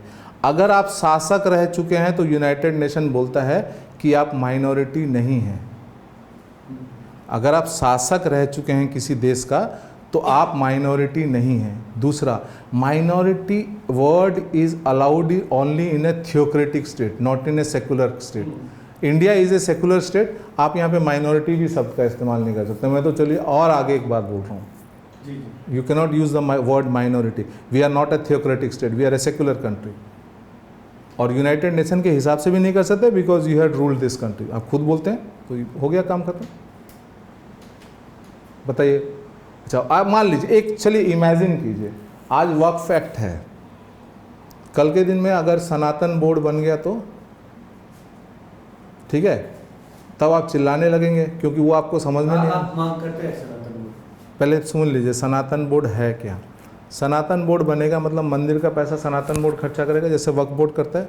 मुसलमानों के बेनिफिट के लिए, हम हिंदुओं के बेनिफिट के लिए करेंगे। कितना पैसा जानते हैं?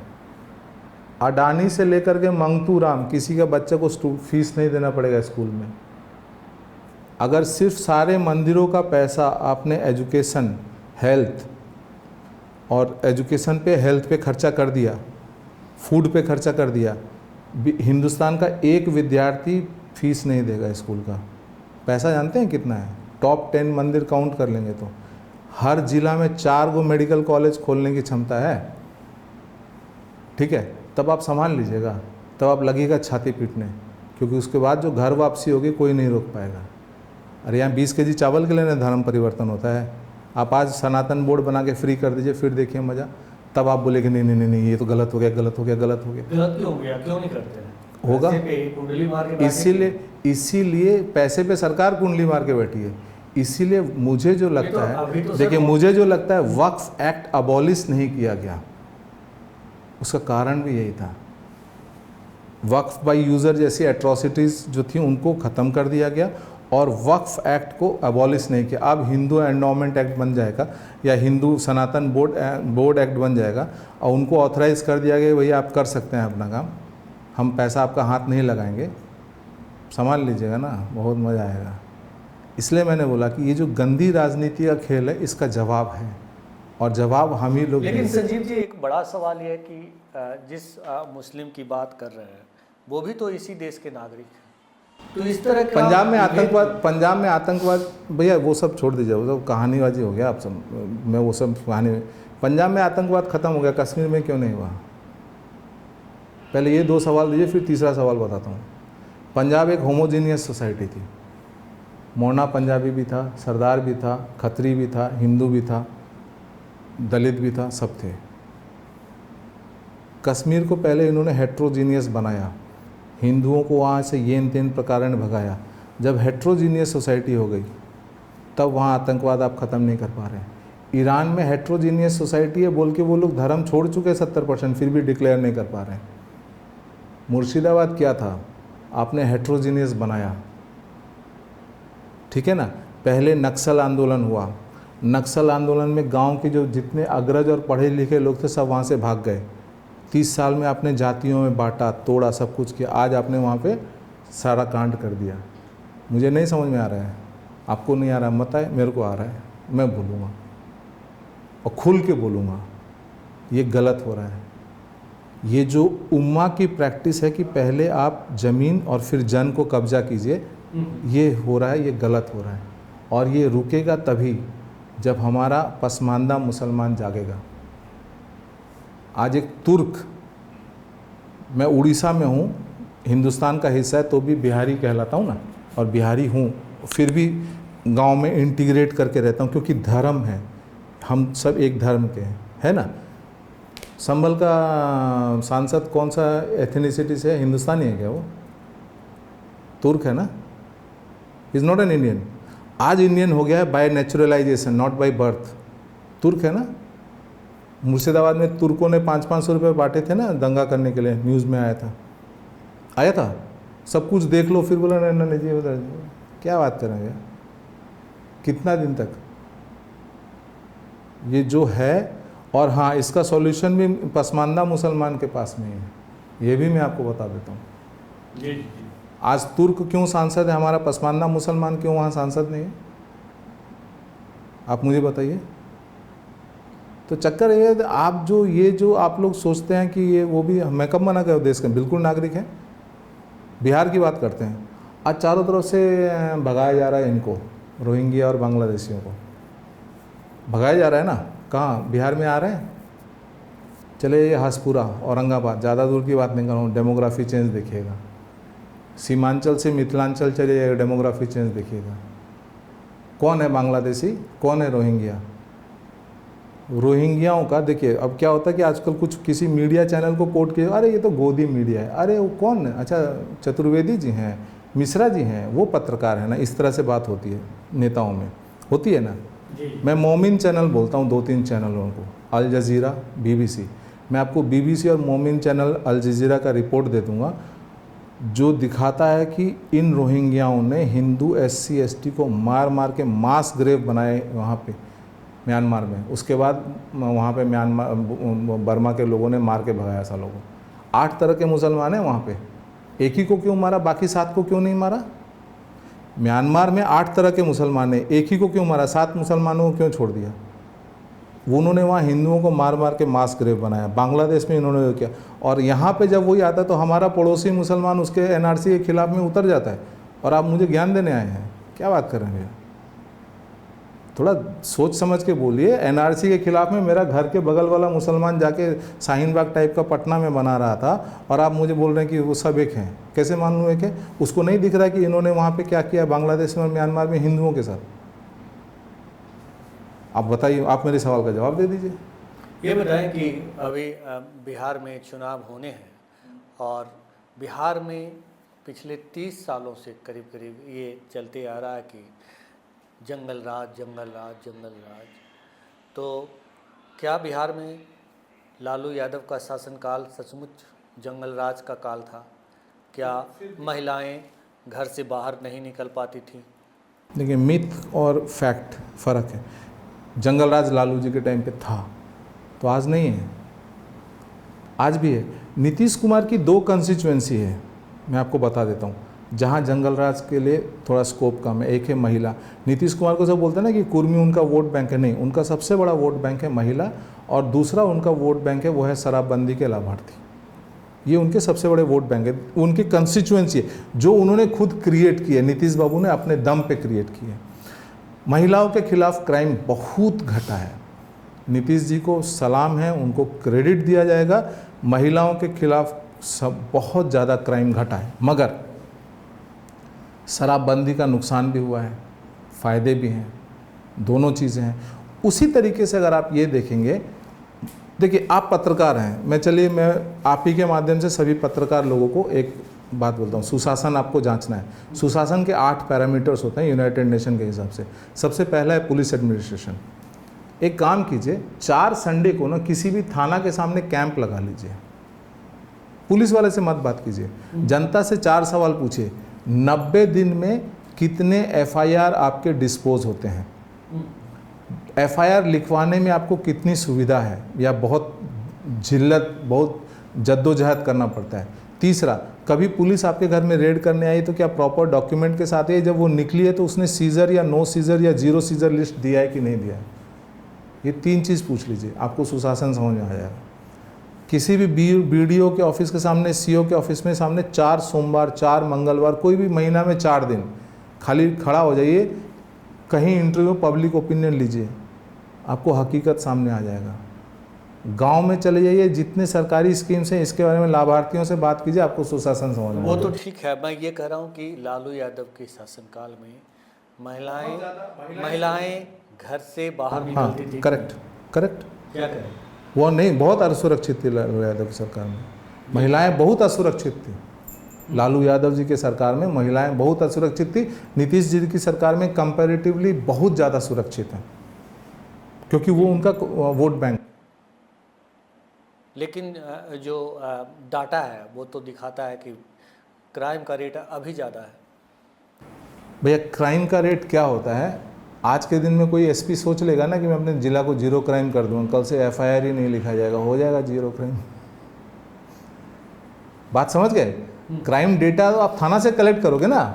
मान लो कल मैं बोला यार आज के बाद कोई एफआईआर होना ही नहीं चाहिए, आज के बाद कोई एफआईआर होना ही नहीं चाहिए, हो गया 0 क्राइम। बट क्या वो 0 क्राइम है? ये तो नीतीश जी को आपको क्रेडिट देना पड़ेगा कि वुमेन आर फीलिंग सेफर। मेरे एक दोस्त है, उसका बंगाल में बहुत बड़ी यूनिवर्सिटी है और कॉलेजेस वगैरह हैं, तो वो लोग जब यहाँ एडमिशन टेस्ट लेने आते थे ना, तो बोलता था कि यार लड़कियों के साथ ना उसके माँ बाप, पेरेंट्स, बॉडीगार्ड आते थे एग्ज़ाम देने के लिए। और अब तो एकदम वेस्टर्न ड्रेसेस पहन के जो हमारी लेडीज़ हैं वो आना जाना करती हैं। बिहार में शराबबंदी है, क्या शराबबंदी से राज्य को फ़ायदा है, नुकसान है, ख़त्म होनी चाहिए? भैया, शराबबंदी से राज्य को तो इकोनॉमिकल नुकसान है, बट पॉलिटिकल पार्टियों को फ़ायदा है। रेवेन्यू जनरेट तो हो ही रहा है, चाहे यहाँ से हो चाहे वहाँ से हो। मैं ऐसा मानने को नहीं तैयार हूँ, हालांकि मेरे पास कोई सबूत नहीं है, बट मैं ऐसा मानने को नहीं तैयार हूँ कि इससे लाभ नहीं मिलता होगा पॉलिटिकल वर्कर्स को या पार्टियों को। जनता को तो नुकसान है, बहुत ज़्यादा इलीगल ड्रग्स ये वो जो है वो उसके मामले सामने आ रहे हैं। बैन हट जाना चाहिए। बैन हट जाना नहीं, बैन रहना चाहिए, बैन रहना चाहिए, बैन रहना चाहिए, मगर बैन हो तब ना। बैन है कहाँ जो रहेगा? होम डिलीवरी हो रहा है। बैन का मतलब होता है नहीं मिलना, बैन का अर्थ होता है बंद हो गया। बैन हो ना, बैन है कहाँ जो आप उसको हटाने और घटाने की बात कर रहे हैं? बैन लगे तो सही पहले। बैन शब्द का अर्थ समझते हैं ना, जैसे सेकुलरिज्म शब्द का अर्थ है, वैसे बैन शब्द का अर्थ समझे ना। तो ये दोनों ही फॉल्स है इंडिया में। यहाँ ना हम सेकुलर हैं, ना हमारे यहाँ शराब बैन है। आप आज सेकुलर हो जाइए, देखिए आपके खिलाफ पूरी जनता खड़ी हो जाएगी। जबकि सेकुलरिज्म कहती है कि भाई कोई भी कानून जो आप तो ये भी कह रहे हैं कि पॉलिटिकल पार्टियों को फायदा हो रहा है, तो ऐसा मैं नहीं कह रहा हूँ। भाजपा के बड़े बड़े नेताओं ने, खुद गिरिराज सिंह जी ने इसका इल्ज़ाम लगाया था। तो ये तो है ही, अब जो जिधर रहता है बोल देता है। तो जो डेटा में नहीं है वो मैं नहीं बोलूँगा। मैं सुना सुनाई बोल रहा हूँ तो ठीक है, किसी को कोट करके बोल दिया तो बोल दिया, नहीं तो डेटा है जो वो तो मैं बोलूँगा। डेटा ये है कि इकोनॉमिकली लॉस हुआ है, रेवेन्यू में लॉस हुआ है अनडाउटेडली। संजीव जी, अंडा क्रांति, DRDO, आर्मी और इसके अलावा अब जो मैं जान रहा हूँ कि आप महिलाओं के लिए 20,000 के करीब महिलाओं को आप जो है उद्योग को लेकर काम कर रहे हैं, तो क्या है ये? और ये सनातनी अगरबत्ती शायद आप लाने वाले हैं? नहीं, मैं ला नहीं रहा हूँ भैया। एक्चुअल में मैं बहुत सारी इंडस्ट्रीज़ को फैसिलिटेट कर रहा हूँ उनका प्रोडक्शन हाउस शिफ्ट करने के लिए। कुछ नया प्रोडक्ट है, जैसे सोमवार को जो धूप बन रही है उसमें वो उस ग्रह से रिलेटेड जड़ी बूटी, उसका परफ्यूम और भी बहुत सारी चीज़ें हैं। तो ये एक नया प्रोडक्ट है जिसमें हम बहुत सारी इंडस्ट्रीज़ को महिला समूह दे रहे हैं, जो वो यहाँ आके अपने उस महिला समूह से अपना प्रोडक्शन करवा सकते हैं।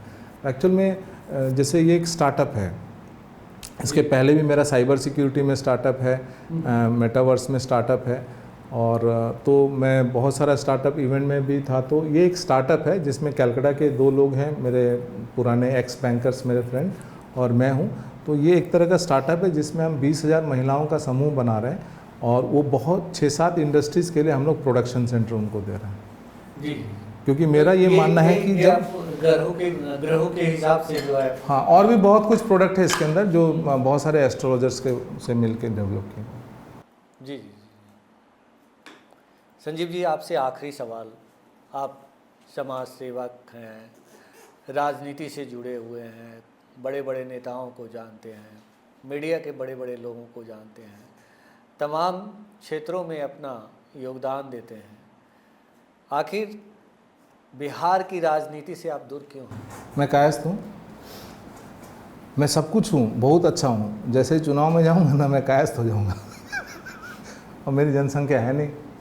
अच्छा, जहाँ पे है वहाँ मेरे अपने ही लोग हैं और मेरे क्लोज लोग हैं और बड़े कॉम्पिटिटिव लोग हैं, मुझसे ज़्यादा पढ़े लिखे हैं, मुझसे ज़्यादा समझदार हैं। तो मैं क्यों अपनी भत पिटवाने के लिए झूठ मूठ का पार्टी में जाऊँ, कोई वो करूँ बाद में। जैसे ही अब ये 20,000 महिलाएँ हैं, जब तक इनके लिए मैं अच्छा काम कर रहा हूँ, कल को मान लीजिए मैं राजनीति में आ गया और बाद में पता चला कि ये लोग मेरे साथ नहीं थे, तो मेरे मन में उनके प्रति विद्वेष होगा, एक सुंदर जो रिलेशनशिप है वो ख़राब होगा। इसलिए जाना ही नहीं, कायस्थ हैं इसलिए नहीं जाएंगे बस। ऑफर नहीं मिला? नहीं, सीधा बात बताऊँ, यूज़ करने के लिए बहुत लोगों ने प्रयास किया। ऑफ़र एक जगह से आया भी था, बट उनकी आइडियोलॉजी मुझे पसंद नहीं है। उनकी आइडियोलॉजी मुझे पसंद नहीं है। मैं आपको सीधा बोलूँगा बॉस, मुझे अब ऐसा लगता है कि अब अगर हम अपीजमेंट करेंगे ना तो मुसलमानों का नुकसान हो जाएगा। हर समय क्या होता है ना, प्रेम की भाषा से बात करते हैं तो काम नहीं बनती है। कहीं कहीं आपको कड़ा होना पड़ता है ताकि अगला चेत जाए और बैलेंस में आए, क्योंकि नहीं तो जिन्ना साहब बोल के गए हैं, मोहम्मद अली जिन्ना की एक बात मुझे बहुत पसंद है कि हम 2 अलग अलग सभ्यताएं एक साथ नहीं रह सकते। और ये मेरे साथ नहीं है, पूरी दुनिया में हो रहा है। ईस्टर में स्पेन में भी हमला होता है, ब्रिटेन में भी हमला होता है, जर्मनी में भी हमला होता है, हमारे यहाँ रामनवमी में भी दंगा होता है। तो वो क्या है कि आपको अपीजमेंट रोक करके एक कड़ा रुख अपनाना होगा, तभी फिर वहाँ से आप जो है को एग्जिस्ट करना शुरू करेंगे। नहीं तो आप हर चीज़ के साथ तो बहुत सारे लोग नहीं गए। देखिए, हर आदमी हर समय सही नहीं होता, हर आदमी हर समय गलत भी नहीं होता। बहुत गधा से गधा आदमी होता है ना, वो जीवन में एक काम अच्छा बोल जाता है। तो मुझे जिन्ना साहब की ये बात बहुत पसंद है, मुझे अम्बेडकर साहब बहुत पसंद है, सावरकर साहब सावरकर साहब तो दलितों के हीरो हैं, बट कोई उनको नहीं मानता है। सावरकर साहब और अम्बेडकर साहब ने जितना दलितों के लिए कोई, मैं मानता हूँ, मैंने पढ़ा है 1928 से लेकर के राजेंद्र प्रसाद सावरकर और अंबेडकर को पढ़ लीजिएगा ना 1931 तक, तो आपको समझ में आएगा वो सबसे बड़े हितैषी थे दलितों के। उनको कोई फॉलो नहीं करता है। कौन फॉलो करता है अंबेडकर साहब को और सावरकर साहब को? अंबेडकर साहब तो सबसे ज़्यादा मिसकोट किए गए पर्सनालिटी हैं, उनसे ज़्यादा मिसकोट तो किसी को आज तक किया ही नहीं गया। तो चीज़ें ये हैं जो चल रही हैं। अब क्या है कि जनता को टेंशन नहीं, तो हम लोगों को क्या टेंशन है जान लीजिए। चलिए, हमसे बात करने के लिए आपको बहुत बहुत शुक्रिया। चलिए सर। आप यहाँ आए और इतना लंबा समय दिए, धन्यवाद।